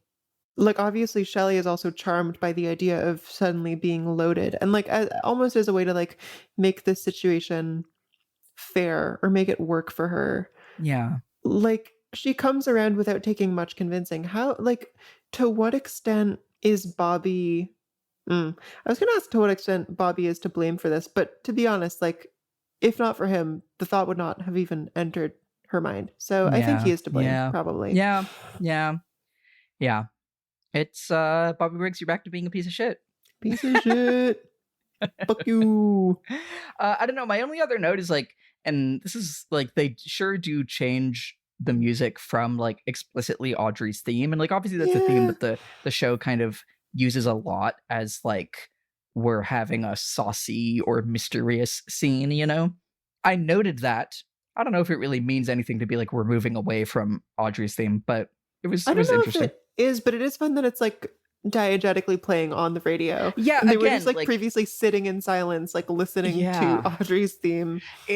It's funny because we were talking about like, what it is kind of an insane piece of music when it gets to like how all the honking later on and like how she was able to kind of place it diegetically like on the jukebox in the diner. Like I feel like there's something about now that she's missing, her music is, being carried diegetically like over the airwaves, radio is a theme in this episode. Yeah. I don't know. It sure Maybe is. there is something there about like her being missing and being trapped and kind of sending out her like come save me stuff, and that kind of like Her manifesting prayer in in the her last theme. episode. Yeah, Yeah. right? Yeah, that kind of manifesting as like her theme on the radio. I like that. That's fun. Oh, that's great. Conversation will get you everywhere. That's so true. Listen, do you want to take us to our next little... We have just a very little short scene with Lucy. Yeah, sure. So there's a little bit of suspicion down at the station, which Yeah. I'm constantly resisting calling the bookhouse just because it's very satisfying. So Mhm. Lucy gets a call. Someone is asking to speak to the sheriff, but will not say who they are. And refuses twice. Yeah. So ultimately she just says, I'm sorry, I'm going to need to hang up if you won't tell me who you are. And this is not resolved in the episode, from what I can tell. Yeah, no, not at all. And this is where I made my note about like, wasn't Mike / Philip Gerard gonna come sell Harry some shoes? Because that was another, like, he just kind of walked in and then we never... I was expecting, like, when it didn't get resolved last episode, I was expecting him to show up this episode, but Yeah. no. Do you have any guesses on the mystery caller? Bob. Ooh. That's Yeah. all I got. Yeah. Or, I mean, like, who else would need to conceal their identity? I'm thinking of who's placing phone calls here. And The who would want to talk to the Icelanders sheriff? and... Yeah. Maybe it's our friend Window Merle. Always looking through windows, that one. Yeah, I don't know. It's a short one. I don't really have any guesses either, honestly. I do not remember for shit. But a little mystery to carry us to the next episode. Oh, I mean, listen, speaking of Audrey, you want to take us to her like her her scene? Yeah. I feel like I'm always like her adventure, because I'm always like, what's our next adventure? But I can't say that for every scene. No, sure. Audrey sees she's in the hallway at One Eye Jackson. She catches someone bringing ice to a room. She seems to know where this young woman is going and takes over for her. We enter the room, and another woman who works here is vacuuming, and we get Mr. Emory Battis, the department store manager, in this freaky deaky situation. So he's blindfolded. There are toe separators between his toes. He's lying down on like a chaise longue, like daybed kind of thing. The toes are painted. The toes are painted. Huh. Nice little detail there. Baffling. So he is like tied up. His like feet and hands are tied to the ceiling. And she gets the vacuuming girl to leave and begins to strangle Mr. Battis with the vacuum cord. This is some TV bullshit that I really like, to be honest. I think this is fun. I know you have some mixed thoughts on this scene. Oh yeah, Audrey says, like, I got your ice. And Emory goes, Frosty, my little snowman. And I just want to know what set of circumstances led this to be his sexual fantasy? Tied up, blindfolded, toenails painted, vacuum cleaner going, there is ice involved. Like that. This is weird enough that I can look past the possible misogyny, homophobia, transmisogyny, whatever on display. Oh, he must have gone to the British school system, because wasn't the their famous kind of like corporal punishment where they, tie you up and vacuum on you while pouring ice on you. Oh, well, I'm happy that the girls can help him through that then. Okay, so yeah, we get Audrey like back in the driver's seat here. She is strangling Emory with the vacuum cord to like extract information from him. Obviously, he is restrained and cannot like do anything about it. We learn... What do we learn? Basically, the admission of something that I think had been pretty much obvious, that he had been sort of using the perfume counter as a way to funnel people into being, I don't even know what you'd call them. It's are they being trafficked here? Considering they can't leave, I think so. Yeah, I feel like trafficking is definitely and again, at least the cultural paranoia that it's playing off of, you know what I mean? Yeah, very true.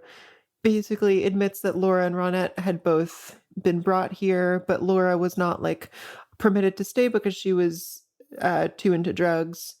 Mm-hmm. But that she was there long enough for Ben Horn to sleep with her. Motherfucker. Yeah. Yes, indeed. Let's see. I think that's the important info we get here. We get a little more like implicitly tying Audrey's, path to Laura's here, in the sense that, like, they both knew Ben, obviously, and like Laura always got her way, just like Audrey. It's a little heavy-handed. Yeah. That was certainly a line that I wrote a Mamma Mia. Again, just lots of like the ghost of becoming Laura Palmer hovering over all the young women in this show.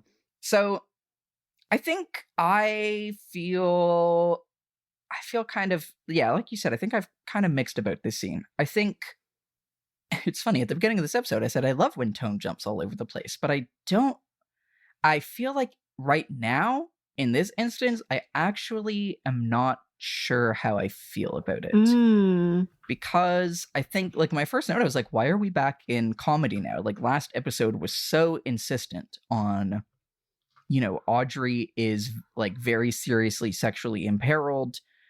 One-Eyed Jack's is a, like, dangerous place that she is in now.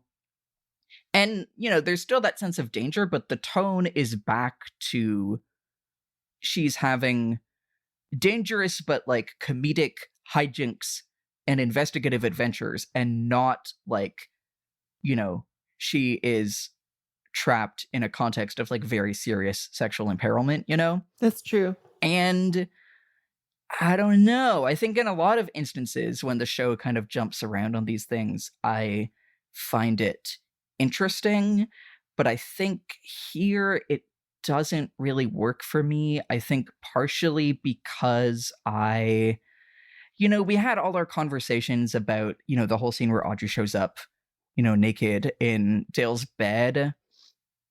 And I think the ways that the show can't really settle on what it thinks about Audrey, and can't really settle on, like, is this serious or is this, like, kind of saucy and fun in a, like, fun for the audience way, There's something about it that I think rubs me a bit the wrong way. And, like, the other thing is, okay, so the concept of, like, high concept kink setup, there's a world in which that's fun, and I'm like, oh yeah, get out the vacuum cleaner, girls, The painted toes, I think, does push it over the line to me of, like, we are now, trafficking, so, like, trading in these images of, like, perversity, the homophobia and, like, transmisogyny is the specters here, okay, we talked about this a bit last episode. I think, like, the kind of trafficking cultural paranoia, like, I think I'm kind of saying, like, we know how we feel about that, but I think, just to say out loud how I feel about that, like, I think that a lot of instances of cultural paranoia around, will the, sweet little white girls like Laura Palmer and Audrey Horne get whisked away across the border. Obviously, this somewhat lampooning that in that how Canadian it is, but, like, in the sex trafficking is, like, the kind of thing that is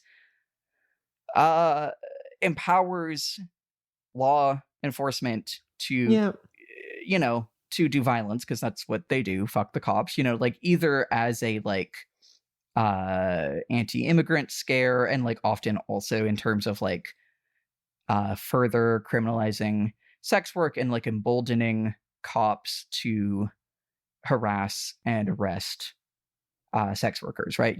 Just to, like, say it on the podcast, that is how I feel about this as a, like, general cultural phenomenon, And so this is another one of those things, like the, like, the government is going to give you $200,000 a year in disability, that I am like, okay, Twin Peaks, you're kind of lampooning this. You're kind of just, like, using it because this is the space of the shows that you are enamored with and trying Yeah. like pastiching and being a part of. But I also just, it hits the point where I'm like, okay, even if I'm engaging with this as a like, pastiche and kind of like almost like a John Waters way, like I just don't love that we're trading in all this. And I think that Yeah. there's something there too about like the, part of the comedy of the like high concept kink setup, with sex workers is like, I have less of a concrete analysis on that, but I'm like, it rubs me a bit the wrong way. And I think that this is one of the instances where all this showing up after all of the previous Audrey scenes feels like it's undercutting it a bit, It totally is. Yeah. I mean, the last scene we got with Audrey and Ben here was just like genuinely horrifying. And I think it wasn't beating around the bush in the way that this is. Yeah. And like, so, that said, like, I do love it when Audrey's like, I'm Audrey Horne and I get what I want, like, Yeah. Go off queen, hashtag Totally. empowerment, you know what I mean? Hashtag empowerment. One thing about David Lynch and pastiche, like we've talked a lot about this, especially with the first season and like soap operas and stuff. Mhm. He is not doing pastiche as a deconstruction is, I think, Yeah. like where I'm increasingly landing. I think he genuinely has love for Yes. like American cinematic language, and he wants to like participate in that tradition and bring something new to it. Mhm. Is there a critique of the, shiny, happy American artifice? Like maybe a little bit, but like not even that much. So when, like at least so far. I think where the critique and like the deconstruction comes in is that he will wholeheartedly like put his whole heart into presenting this like American like TV visual language, and then also put the same like unflinching, like he doesn't compromise on that, and he also doesn't compromise on like, and this has led to the horrible violent murder of Laura Palmer, and doesn't compromise on like how horrible and violent that is, That's like true. at the end of the That's last true. episode. I think that is where that comes from. But I do think that, like when he, puts in a plot line like, they're sex trafficking our young girls, and the, people are getting rich off of disability money, or like this mysterious Asian man keeps snooping around. I think I may have mentioned this in a previous episode. I think this is like the downsides of both his willingness to just like jump into this kind of cultural landscape, and also his kind of intuitiveness as a filmmaker, in that he will just like have an idea and just run with it and try not to question it too much. I mean, I don't know his process, but that's certainly the vibe you get, right? And sometimes that means that you get like set dresser who is stuck behind a bed, and he goes, that guy's a crazy face, and then the whole show becomes about how he has a crazy face, and it's fucking do brilliant amazing things. And sometimes that's like, David Lynch, it's 1990, he's a white man, and he's like, wouldn't it be kind of weird if there was an Asian guy? Yeah, it would. Let's go with it. You know what I mean? Like, it's totally. I think that's how I feel about a lot of this. And I think that there's like just enough of those in this episode that I started to kind of hit my tolerance limit on it, I understand. Like, now that we're stacking it all up, it is kind of a lot. But, all that said, I do have a lot of other things that I liked about this scene. I do kind of stan the like red wig cowboy vacuuming lady. Like, that's someone we would know, Yeah, no, exactly. I think it's very funny that Audrey is like the only one who's not in like card themed uniform. It's true. It feels like when like there's an anime, like actually this is very Utena. You know how like Utena's like, yeah, I'm just wearing the boys' uniform, and all the other boys at the school are wearing like green suits, and she's like, yeah, I'm wearing the boys' uniform. It's like a battle outfit with pauldrons, like the main character just gets to have a different uniform, That's really funny. If that feels like what Audrey has going on as well. And like I'm like Slay Queen, which is like, I'm Audrey Horne, I get what I want. I think it is interesting that she is using this not to escape, but to get more information about Laura, It's true. So, yeah, I don't know. Ups and downs for me on this scene, I think. Yeah, I hear you on that. Yeah. Alrighty, so Up next, we got Coop. We got Coop, and it's time for the message to be delivered. So we start out with Coop recording a message to Diane. He's worried about that Wyndham Earl has disappeared, and also that Audrey is missing. I am also a bit torn about his line here. He's like, Audrey's absence touches me in ways I could not predict. I find myself thinking not of clues or of evidence, but of the content of her smile. I think, there's a read on this that's like, he cares about Audrey. There's also a read on this that is the show, again, leaning towards the idea of the two of them as a romantic interest. Yeah, that's how it hit for me. Oof. Likewise, which, again, I'm like, come on, Twin Peaks. Come on, Twin Peaks. We can't be both a show about how horrible it is for Laura Palmer. Well, I'm saying we can't do that, but that's the point of the show, is that it is both a show about how lovely the town of Twin Peaks is and how, there's a world in which the point of the show is that there's a tension between it's horrible for Laura Palmer to, be put into situations where she's being sexually manipulated by older men, and it's so charming to think about Dale and Audrey. Yeah. To some people, I think, and this is why I always find myself going back and forth, I think, on how the show treats Audrey as a character, because there's a world in which I'm like, okay, if this is intentional, it's like the Horn brothers, like we're meant to think these fucking guys and think, oh, but that's kind of grim. Sure. I think in the same token, we're maybe meant to think, oh, they make such a cute couple, and that is grim. I think it's possible. I think maybe that's just not like a feeling I enjoy having, Yeah, I think that's part of it. And I think that, again, there is similarly to how I feel about how like it's handled the racism and everything so far, I feel like there's an assumption of how the audience feels about the idea of them as a couple, and especially how the audience feels about Audrey as a sex symbol, that I don't buy into, and I don't like that I'm being kind of like interpolated as someone who feels that way. You know what I mean? Yes. Yeah. I'm in the same spot. And yeah. Anyway, his message to Diane is interrupted because Major Briggs is here. Yeah. And is here to deliver the message. I love, Cooper says, a message from whom? And Briggs hits him with the, I'm not at liberty to reveal the nature of my work. The secrecy pains me from time to time, saying, any bureaucracy that functions in secret leads itself to corruption. I would also watch a whole podcast of these two queening out. Totally. I think Garland Briggs with most characters, I could watch them yap for like a full hour, He has a lot of interest to say. And these two have this like really cool mutual respect and like a slight familiarity because they're in similar lines of work. And they're both open to the unknown, which is we get maybe a bit of a hint as to why Garland Briggs was so open to the idea of visions and whatnot, which is that part of his tasks as government army guy is the maintenance of deep space monitors aimed at galaxies beyond our own.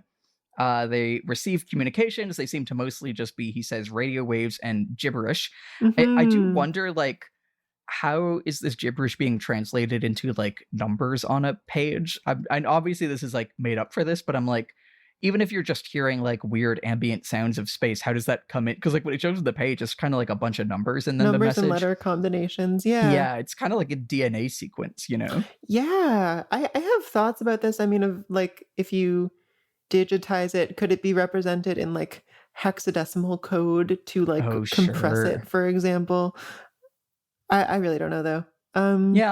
But we find out that right at around the time that Dale was shot, they were there's gibberish for one moment read out, the owls are not what they seem. And then later that morning, Cooper, Cooper, Cooper. Oh, it's so good. It is so good. I want to call it, this is another step on the long and winding path to floating space head. As soon as he said it, I wrote in all caps in my notes, space mentioned. Yeah. So that's thrilling. I'm so glad I got that little peek ahead, actually. Generally, it's been very annoying not to be able to Google anything about the show. I know. Yeah, it's funny. I know, like, we talked about the idea of, like, how on the Hunter x Hunter podcast that I'd been listening to, Media Club Plus, they had, like, shown the one person who hadn't seen any Hunter x Hunter, Yeah. like 3 screenshots without any context. I love that we stumbled into that because you just know that his head is going to be in space at some point. That's my one thing. And maybe I'm giving it outsized importance. Like it could be a 20-second scene for all I know. Yeah. I feel like I want to, I don't know. Listen, do you have any call? So much of what I do is just like, I don't know, Lily, want to call a shot? But do you have any called shots on how he gets into space from this? No. All right, fair enough.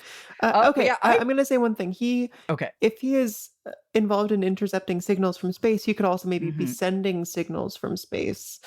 Like that is not a huge leap to me. Beyond that, To space or from space? from space, sorry. Like yeah. he goes to space to send a signal.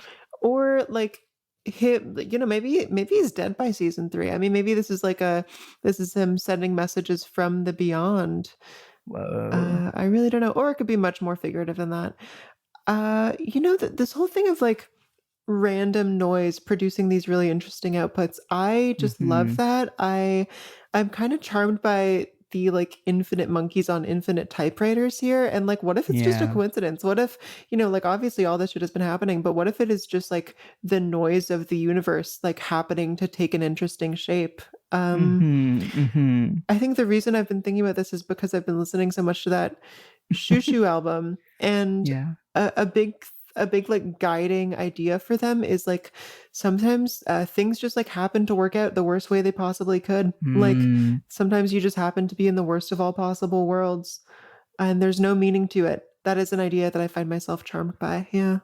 I don't think it's actually what's going on, but it's a fun way to look at this. Yeah, I really like that. We talked about it last episode. I did not remember at all that this is how like the owls are not what they seem comes up, Yeah. Like, like in terms of the clues that we've gotten so far, like the man in a smiling bag was just very literal. And like we saw a man in a bag and then we saw that bag smiling, Yes. I like didn't remember how this one came up, but like it really is just like, it's not like we see owls doing things. It is just told to us by space via Garland Briggs because the log lady told him to, Yeah, just word for word. Although, there is an owl. That might not be what it seems. Oh, I mean, that's the thing. We sure get the sequence at the end that we get, but I forgot that, like, this is how it gets, like, introduced to Dale, I mean, while we're here, honestly, this makes me wonder, like, and I genuinely don't remember, like, are we gonna find out who points without chemicals next episode if we've had them on, like, one clue per episode so far? Oh my god, yeah. Yeah. Man, that is one that I could see it taking a while to build to, because at least like birds had been a thing that we've been talking about. Yes. Without chemicals, he points is not something I see any indication of. Oh, could it be Leo San's painkillers when he comes out of the coma? Oh, I'm gonna predict that later. That's a good one. I like that. Someone could be blaming someone.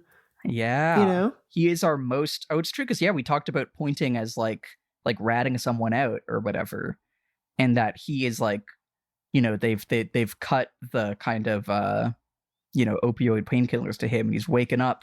He's pointing right at Ben Horn or whatever. Yeah, I think I can see it. I would even say that could be Ronette if it were not a he.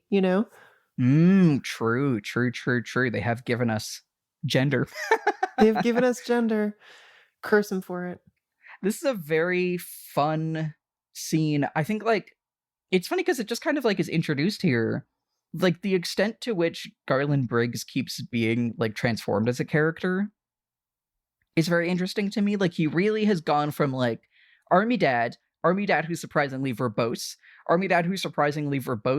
and spiritual. Yeah. And then army dad who works at the like distant space communication center that is also getting messages from like spirits or whatever, and like obviously this connects to the log lady at the beginning, who I think my read on what she's saying of like that inside our body is the same as outside the body, that like stars remind us of atoms and whatever, that like this feels like there is an internal like spirit world that is also reflected in the spirit world of space externally, Yes, completely. Yeah. Really cool. Yeah.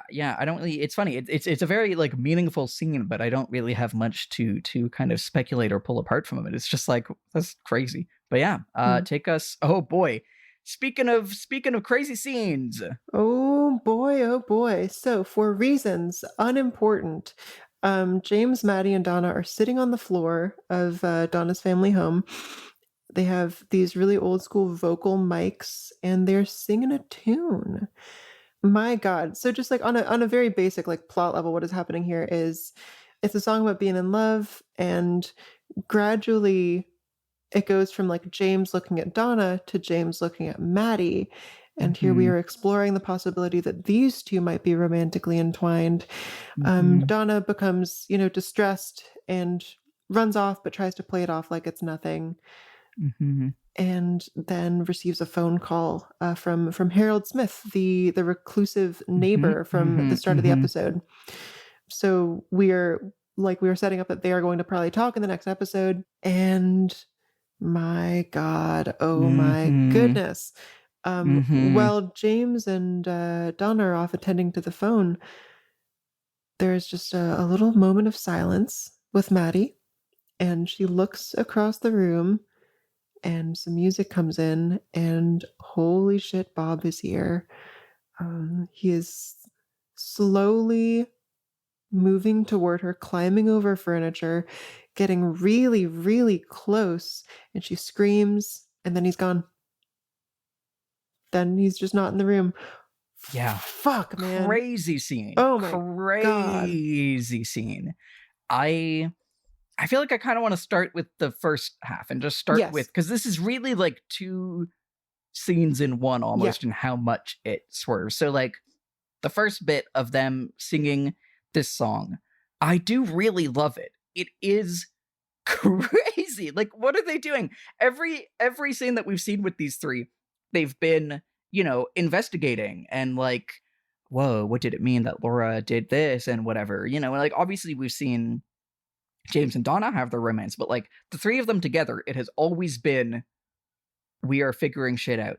And now all of a sudden, it's love triangle time. How do we introduce that? They are all singing a song together Yeah. about love. And the song is crazy. I see in your notes you said like it seems like Donna and Maddy are singing, when James is singing because it's like really high. But And it's like, two voices. oh yeah, yeah. I mean, it seems like James is singing like I just wrote, why did James sound like that? Like he's singing in like falsetto, like just you and I, and like the two girls are like simultaneously singing like the backing harmonies to this, and like they get in this like this like competition where they're both like trying to be the one who's just you, and the just you obviously like is really hammering home like this is a love triangle now. Yeah, totally. I actually think so. This scene is cannot really be like explained for plot reasons. I think it is here as a character moment. It reminds me, just like the fact of a little musical sequence being here reminds me of the double lunch, and I saw the TV Glow. Oh yeah, that's great. But Yeah, yeah, more than yeah. that, like just music used to be a bigger part of television. Like there used to be shows Mhm. that were just people playing music and people dancing to music.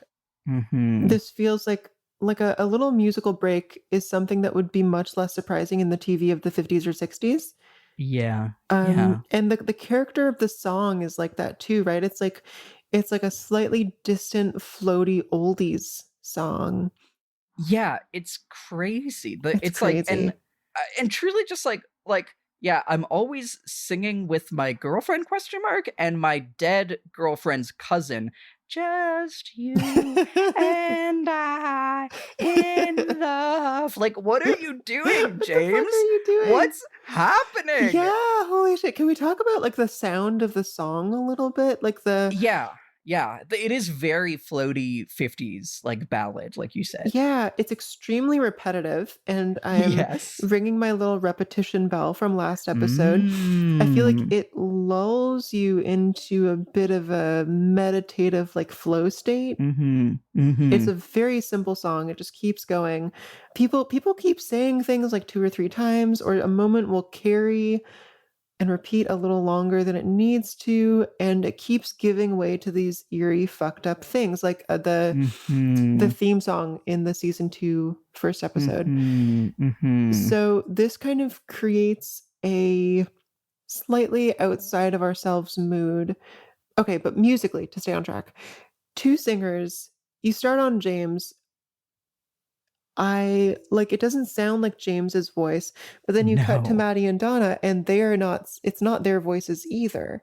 Yeah, they're singing a different part. There's no one voice that corresponds to one person, which I think is very cool. At the start, I was a little taken out of things by the fact that the guitar that James is playing does not really correspond to the guitar we're hearing. Like it is, Yeah. it is not. He's not mimicking it that well. But then like the bass comes in and drums come in, and it's like, God, that's such a oh, good point. this is very much on purpose. This cannot be like coming from what is actually happening on screen. I love it. Ooh, I love it. It is so cool. Well, and you know, I was like, my note is like, it's crazy that this segues into the Bob scene. And I'm seeing in your notes, you said like it seems like the phone call summons Bob in some way, but I feel like the part of this maybe does too, in the sense that this is very like, you know, this is very Mulholland Drive, no high banda, you know, I don't have a band, you know. We've been referencing it a lot. It's a bit late to say what that actually is now, but there's this great scene in Mulholland Drive, which, without spoiling everything else going on, in which a performer is repeatedly announcing that he has no instruments, he doesn't have a band, and then produces sound and is saying like, this is a recording, and then like has a guy come out and like play the trumpet, and then the guy stops playing the trumpet and the song keeps going because no high banda, you know? Yeah. And it's this like really great kind of like out of context halfway through the movie, like making you think about performance and recording, and it's just great. It's a fucking phenomenal scene, and this is like, there's a lot of that happening here. It feels like too. I very much like that. I won't jump too much into your kind of phone call thoughts, but like even in this song also, they are like bringing in like spectrally, we've talked a bit about like the supernatural world as existing in some capacity as a like metafiction and like connecting to our world, the world of people making the show. I think, you know, the fact that David Lynch's real life son plays the magician who is, you know, David Lynch connects with directors, you know, like there's been a lot of instances of this. Even, you know, we talked about Wizard of Oz, the man, like all the curtains in the red room, the man behind the curtain as the one who is like making the movie magic happen, you know? Totally. I think there's something about the way that they are summoning these instruments from like the world of the edit. You know what I mean? Like these are, they are making this like edited in like non-diegetic song, and these like, you know, the bass and the drums, they're like bringing it into their world from the like spectral non-diegetic world. You know what I mean? Agree. Yeah. And I think that with, especially the like chant like repetition, it does feel like a ritual, and I think it kind of makes sense for that to summon Bob, as far as like bringing in entities from beyond your world, you know? Yeah, and I have another sort of reason that I think that really makes sense here. So when Donna gets on the phone call, you sort of notice she's like looking off into the distance and into nothing in particular. She's looking like up and away. And like a phone call does mean like your voice is being transported somewhere else, and it is like you are not where you physically are, you know? It leaves an emptiness in the room because like, yes, she's on the phone, but really nothing is happening here. James is watching. Maddy is just sitting in silence, unsure what to do with herself. And so it feels like it leaves like a void in the room into which like Bob can enter. So you called me last night before I had finished this episode. Oh my God, that's so funny. And you told me. Yeah. Well, I called you just to be like, hey, are we recording tomorrow, just to make sure? Yeah. And then you told me like, oh yeah, there's one of the scariest, like maybe the scariest scene in the entire show. And I had 10 minutes left in the episode. So it's funny. I kind of feel bad for like soft spoiling it, but do you feel like it added to it for you? It kind of did, because I thought like at any moment things Yeah. could totally like turn dark. And Hmm. like the scene felt foreboding, but at the same time it does still kind of hit you out of nowhere. You're just looking at a Hmm. couch and suddenly it feels like something is very, very wrong. Yeah. Well, and I really love, actually, I forgot to mention this earlier, but like the show's usage of the like ominous low drone sound, because that was also playing throughout the entirety of Donna's scene doing Wheels on Wheels. Was also like a big, Oh. yeah. There was the little like, like also that is a huge clue to me. I think that was a like Wow. supernatural scene, Oh my as God, well good as catch, dude. teleporting creamed corn. You know what I mean? And again, even just like again thinking about, we were talking about the hospital sequence at the end of the last episode, how the show will go like, okay, and now we're playing this drone and we're getting an angle that is like a shot that is like very intentionally framed. It's not just like here is a like 3/4 view of two characters speaking. We're getting this symmetrical, or is it even like that symmetrical? Like, the hospital one really was, but here it's like this really pointedly, it's like kind of symmetrical, like pointedly, like from Maddie's perspective. We see the couch, we see the like living room area behind it, and we see like in the foreground, like out of focus, there's like the kind of table and the chair like that she would be sitting in front of. And like, Yeah. you know what I mean? There's a real way in which when the show will use both the sound and when it like switches into like, this is a like highly cinematography, to sound stupid, but you know what I mean? Like this Mhm. shot is very specifically chosen for a dramatic effect. Yeah. That's when like something horrible is about to happen, basically, Wow, interesting. Interesting. If I can say about like how this hit me emotionally, Yeah. like how it feels to be Maddie in this moment. She's sitting on the floor, sort of anxious, like she doesn't really have a place in the scene in this moment. Mhm. And like Donna's just run off and like has got James to come kiss her.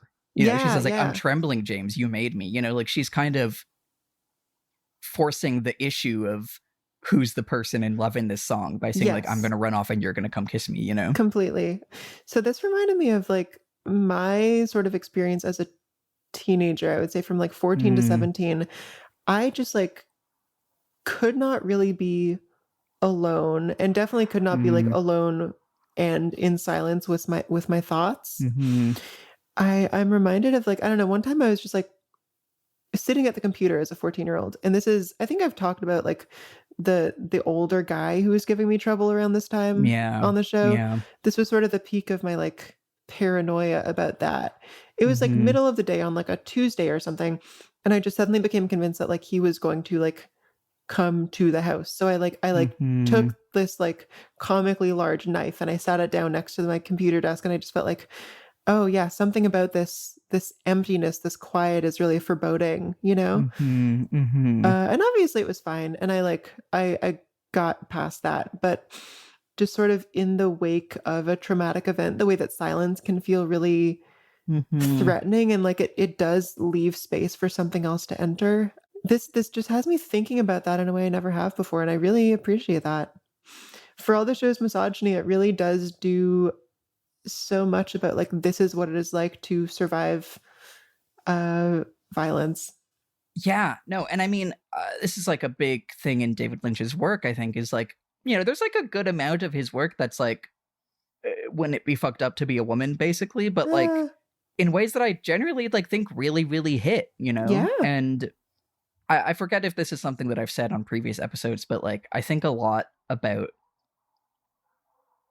he's an intuitive filmmaker, and also like he will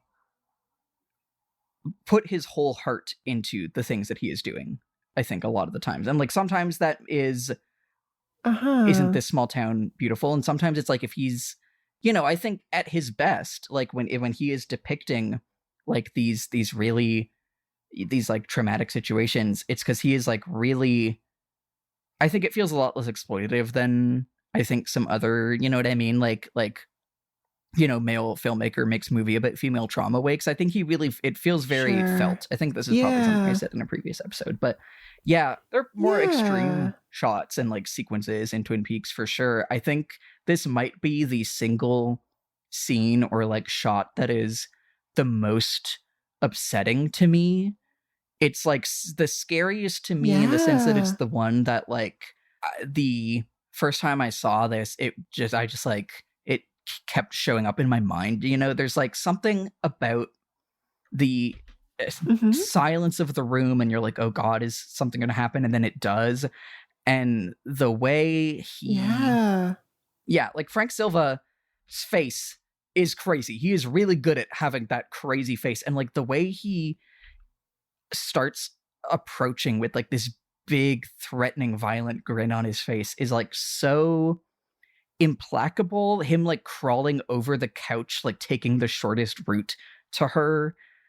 But it's like implacable and like it's not like, you know, Terminator walking slowly. Like it does have this like hunger and like, you know what I mean? And the way that it doesn't cut away, it keeps going until he is like sticking his face in the camera. And he like moves like the lamp and stuff out of the way of the camera. Like, truly, it is so disturbing. And like really, I think we know that this is the like specter of the like rape and murder of Laura Palmer.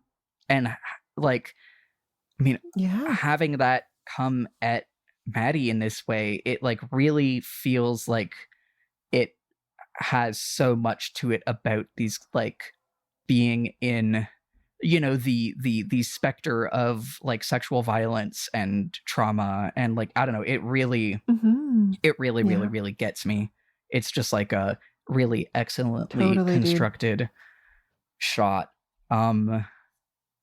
Yeah, really good scene. I'm really intrigued also, like the idea that he's, because like there's something too about how he shows up as like a combination of the love song and the love song like bringing, you know, kind of summoning in the like non-diegetic music and the phone call and Donna and James kissing. And like we know that this guy is like, again, not just a symbol of violence, but like sexual violence especially, you know.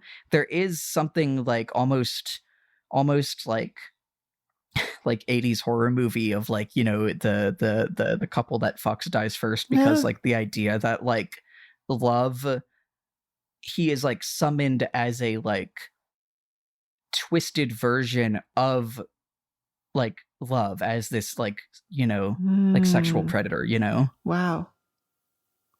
Yeah, I don't know. It goes crazy. Oh, honestly, I wrote this down earlier.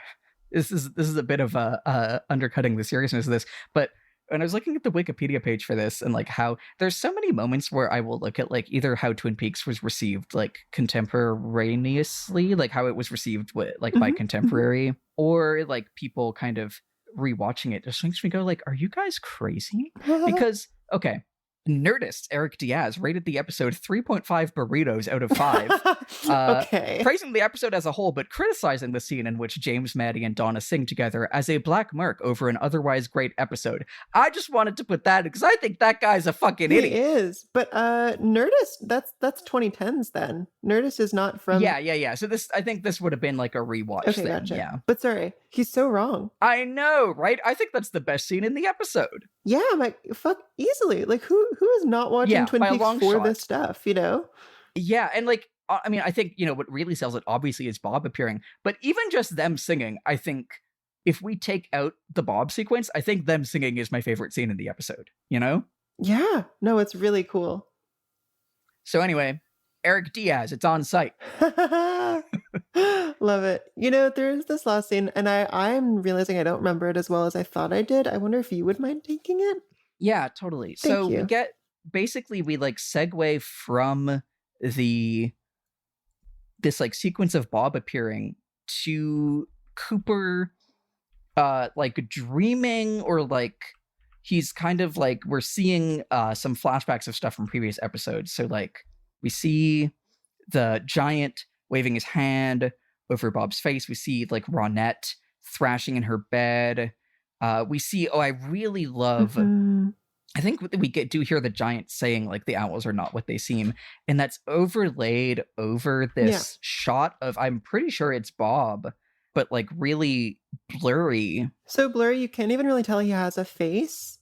Well, yeah, and the thing, it's funny because this is like literalized a second later, but as I was watching this, I was like, doesn't it look like an owl's head, you know? Like a owl with like a white-faced owl, you know what I mean? Like, doesn't that look like... Yeah, you know? It really... So it's like really blurred out, and then it's like, there's this weird like coop, it's like flashed black and white, which that's like a new thing, like, you know, this didn't happen obviously in the previous episode. We hear Garland saying the owls are not what they seem, and then we get the shot of Bob at the foot of the bed, like from, I think, the pilot. I think this is like the thing, the like Bob at the foot of the bed that Sarah Palmer saw, right, in the pilot. And so the owl is projected onto his face. Was that in the pilot as well? Because I feel like it kind of made... No, it wasn't. No, this is new here. Okay. Yeah. So now we see this shot with like projected over it in this very like, I really love when David Lynch does special effects in the way of just like, let me overlay this image over this other image, you know? Yeah, fuck realism on this. I mean, this is great. Yeah, and like, so it's kind of like an owl's overlaid over his face in a way that like makes it look like he looks like, you know, when bugs have like a marking on their head to make it look like they have bigger eyes than they do. Like he has like the owl's eyes like on his forehead, you know? Dude, that's nuts. Yeah, and then like, so we go from there to the shot also from the pilot of like Sarah Palmer running down the stairs. And this is like that shot in the pilot that it kept coming back to, that kept really getting us, of the staircase in the Palmer house, like shot from this crazy low angle as the ceiling fan spins, and like Sarah Palmer running down being like, Laura, it's like played in slow motion, I think. Which when I say it like that, it kind of really sounds like the way the bird said it, huh? Yeah. It's got a really harsh like color grade to it, like very shadowy, and yes, like I don't know why, but this is the shot that actually scared me the most. Like I teared up a little bit. It just felt like something really terrible was happening. Yeah, and I mean, it was, right? Because this is the shot when she realizes like Laura's not home, you know? She's like running around trying to find her.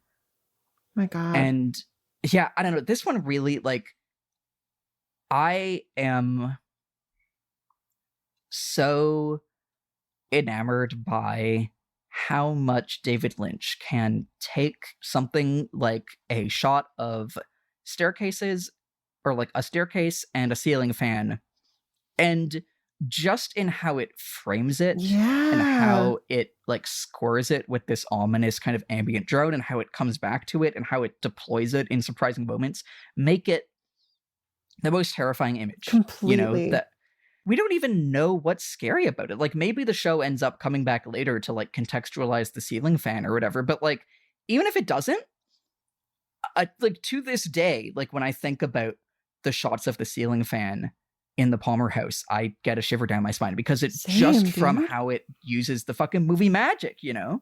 It's something that I completely fail to put into words. Yeah. Like I can't think of any actual good reason that would do that. But it's just imbued with like hauntedness. Yeah. And then, you know, the last shot of the episode is like the Bob now unblurred, or actually it was not the last shot, but the last shot of this sequence of like Bob walking at the camera, like laughing and almost like gnashing his teeth, you know? Like Frank Silva gives such a good performance with this like strange, his facial expressions are like part glee, part hunger, part like almost terror at himself, and like it's both like manic and implacable, and it's just like he really, as far as like a guy who just shows up to have a crazy face, he does such a good job of it. It's amazing. Yeah, no, he's phenomenal. Oh, by the way, I meant to say this in the last scene, actually. Speaking of phenomenal performance, I think I really just want to take a minute. Let's fucking shout out Cheryl Lee. I'm done being like fucking that one Eric Audrey, but can we get a quick shout out to Cheryl Lee? Woo!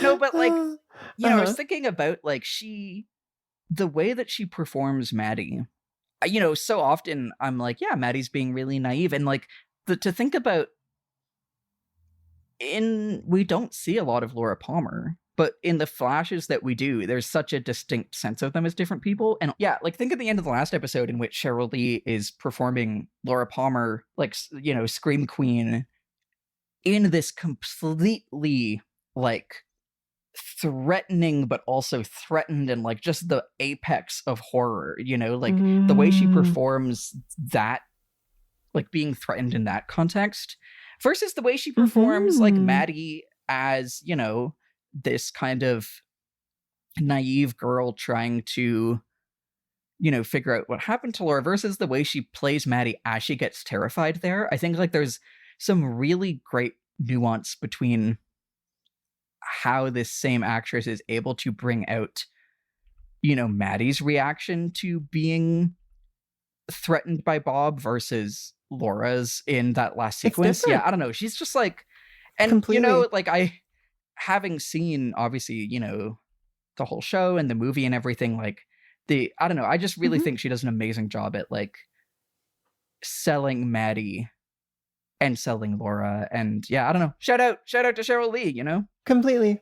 Yeah. Very, very respectable work. But yeah, the episode is not done because we have our final scene here in which Cooper wakes up from his dream to the phone. And it's Audrey, who has like snuck her way into Blackie's office and is calling and saying like, why aren't you here?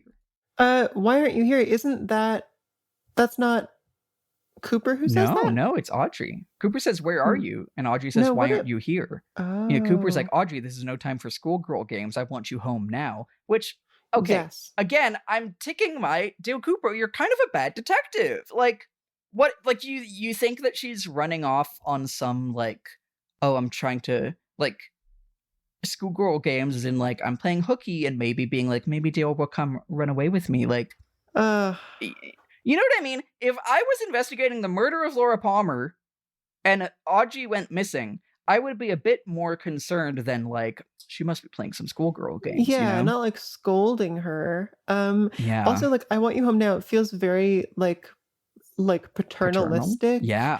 Or alternatively, like something an older partner would say to a younger one, like possessive, you know?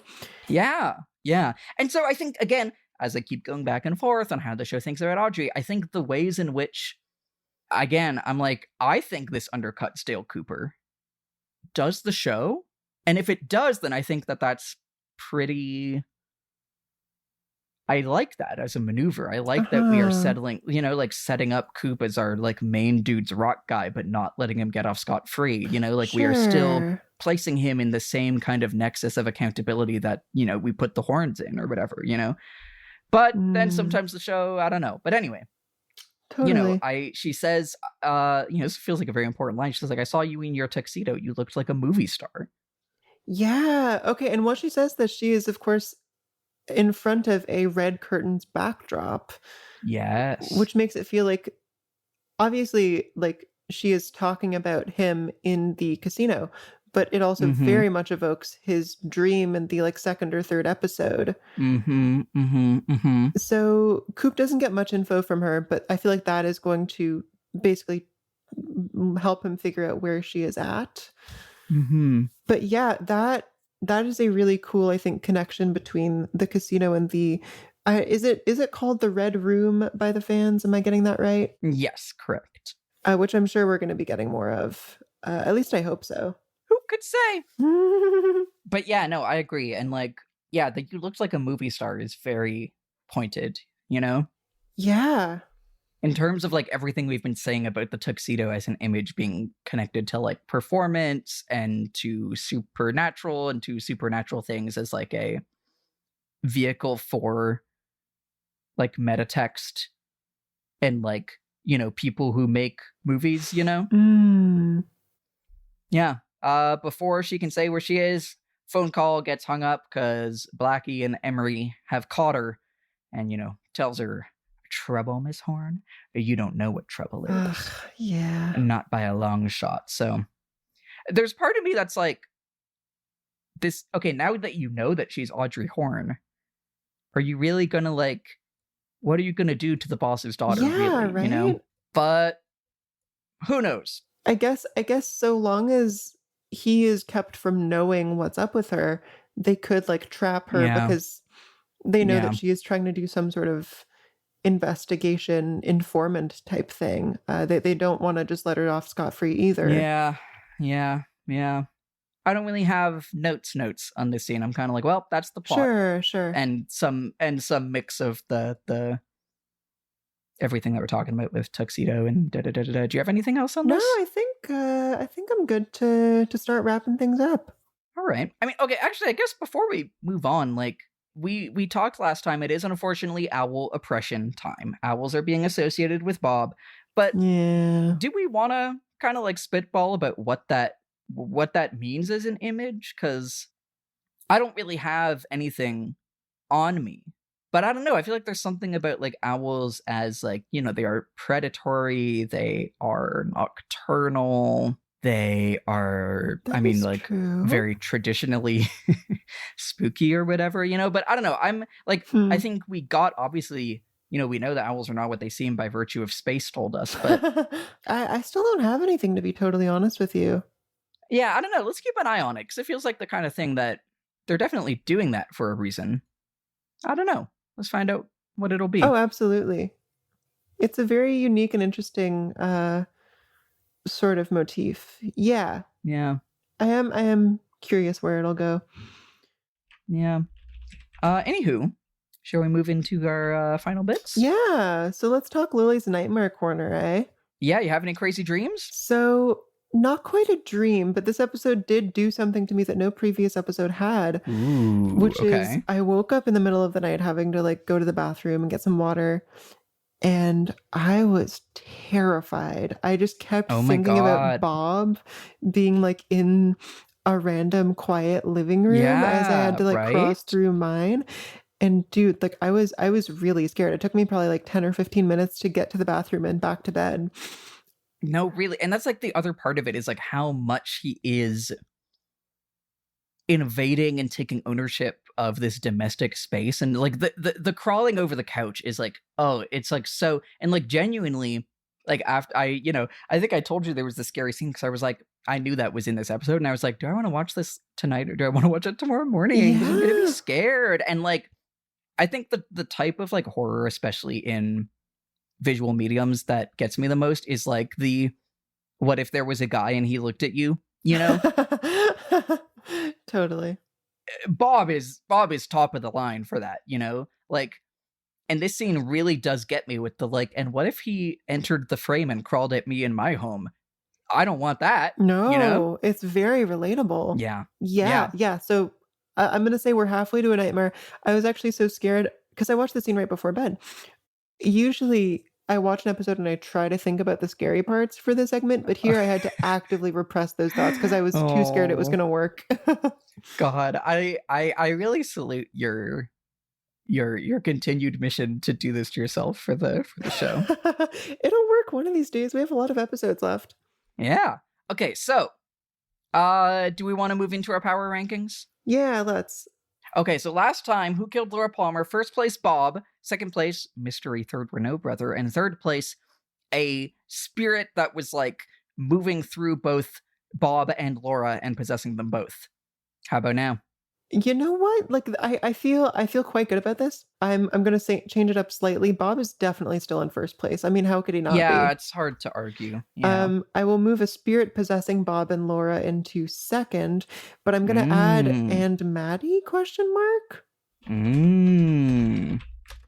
Again, I think the reason why so many people were doing the like, did Laura kill Maddy? Did Maddy kill Laura? Like, saying that she died and then her like identical twin cousin, who is also being haunted by Bob, appears. It certainly does like beg the audience to speculate about if she had a role in things, you know? Yeah, completely. And third place, the owls. Why not? Yeah, they're not what they seem. They're killers. They gotta be something. Yeah, sure, fuck it, why not? So I believe we're into prediction time? Yeah, so let's see. Last time we said Audrey attempts to escape from One-Eyed Jacks. She gets help from the scurrying woman from the season 1 finale and gets out via a secret exit. I think partial marks. She attempted an escape via calling Dale. Mhm. And I think that the Emory Battis turbo kink setup is tonally similar to the scurrying woman reveals a secret exit, you know? It's not the opposite. Yeah. And then we said Leland's soul is gone. He tries to get re-involved with the Horn brothers and their criminal schemes. I think this is like, I think I'm giving you like 75% on this. Sure. Because I think he is trying to get re-involved, but in a way that whether it's his soul or whatever, like he kind of crashed from the mania, but not into like, and now I'm ready to be twisted. He crashed into like harmony among men, peace and love. Facts are sensitive information to the Icelanders, you know? That's so true. Yeah.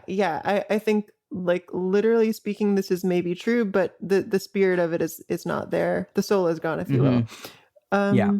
This time, let's see. I'm gonna say a plot is without chemicals he points. I'm gonna say that Leo tries to sell out Shelley, or not. Leo tries to like rat out Shelley for having shot him. And then in turn, Shelley has no motivation to protect him anymore. So she says what really happened. It's so funny because I was like, Shelley didn't shot him. And then I remembered, yeah, she did. He just got shot twice. Yeah, it's true. One of many. Okay. All right. How about our B plot? Yeah. I still feel strongly that Leland was involved with the barbershop quartet somehow. So I'm going to say that he feels betrayed by the new fourth member and tries to come up with a way to let himself back in. Do you I mean, what if this is even the return of, you know, Leland's mania finally returns to violence now? He's like, they took me out of the barbershop quartet. I got to kill him and get back in. Yeah, fuck it, sure. Okay, so next time on Twin Peaks, without chemicals, he points. Leo tries to rat out Shelley for the first shooting, and she reveals what really happened at the mill. Meanwhile, Leland is betrayed by the barbershop quartet and replaced by a new fourth member, and tries to rejoin via murder. Tune in next week for Twin Peaks. Yeah. All right. Thanks for listening, folks. This was a good one. I have my beef sometimes, but we love Twin Peaks. Don't we, folks? I don't know why we're getting into a Donald Trump. End the episode. Get out of here. Go home. Go do your dishes or whatever. Yeah. Bye.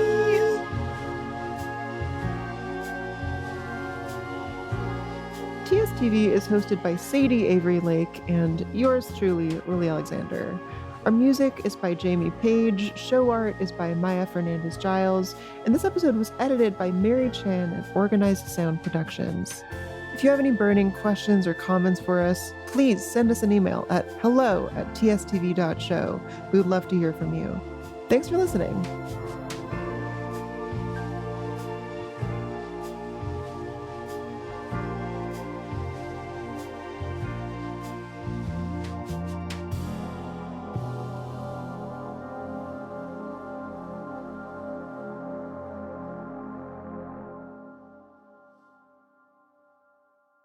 Hello, it's time for content warnings for the next episode. That is season 2, episode 3, also known as episode 10, also known as The Man Behind Glass. Importantly, the next episode opens with Ronette Pulaski being restrained in the hospital, given sedatives, and we will get Coop taking a letter out from under her fingernail, as we saw on Laura's corpse way back in the pilot.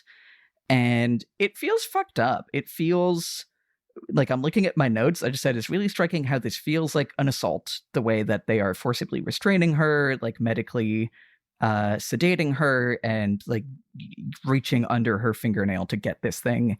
It's gross. It's like intentionally so, but it is an upsetting, pretty pointedly upsetting scene. That is all I would say about this episode on a big level. We get some more one-armed man stuff. It's like, again, lightly ableist, and we get some more still of the show being like, what the fuck? There's a Asian man? So some more of that level of racism in terms of like big upsetting stuff. I think just that first big scene. But yeah, hope you enjoy it. See ya.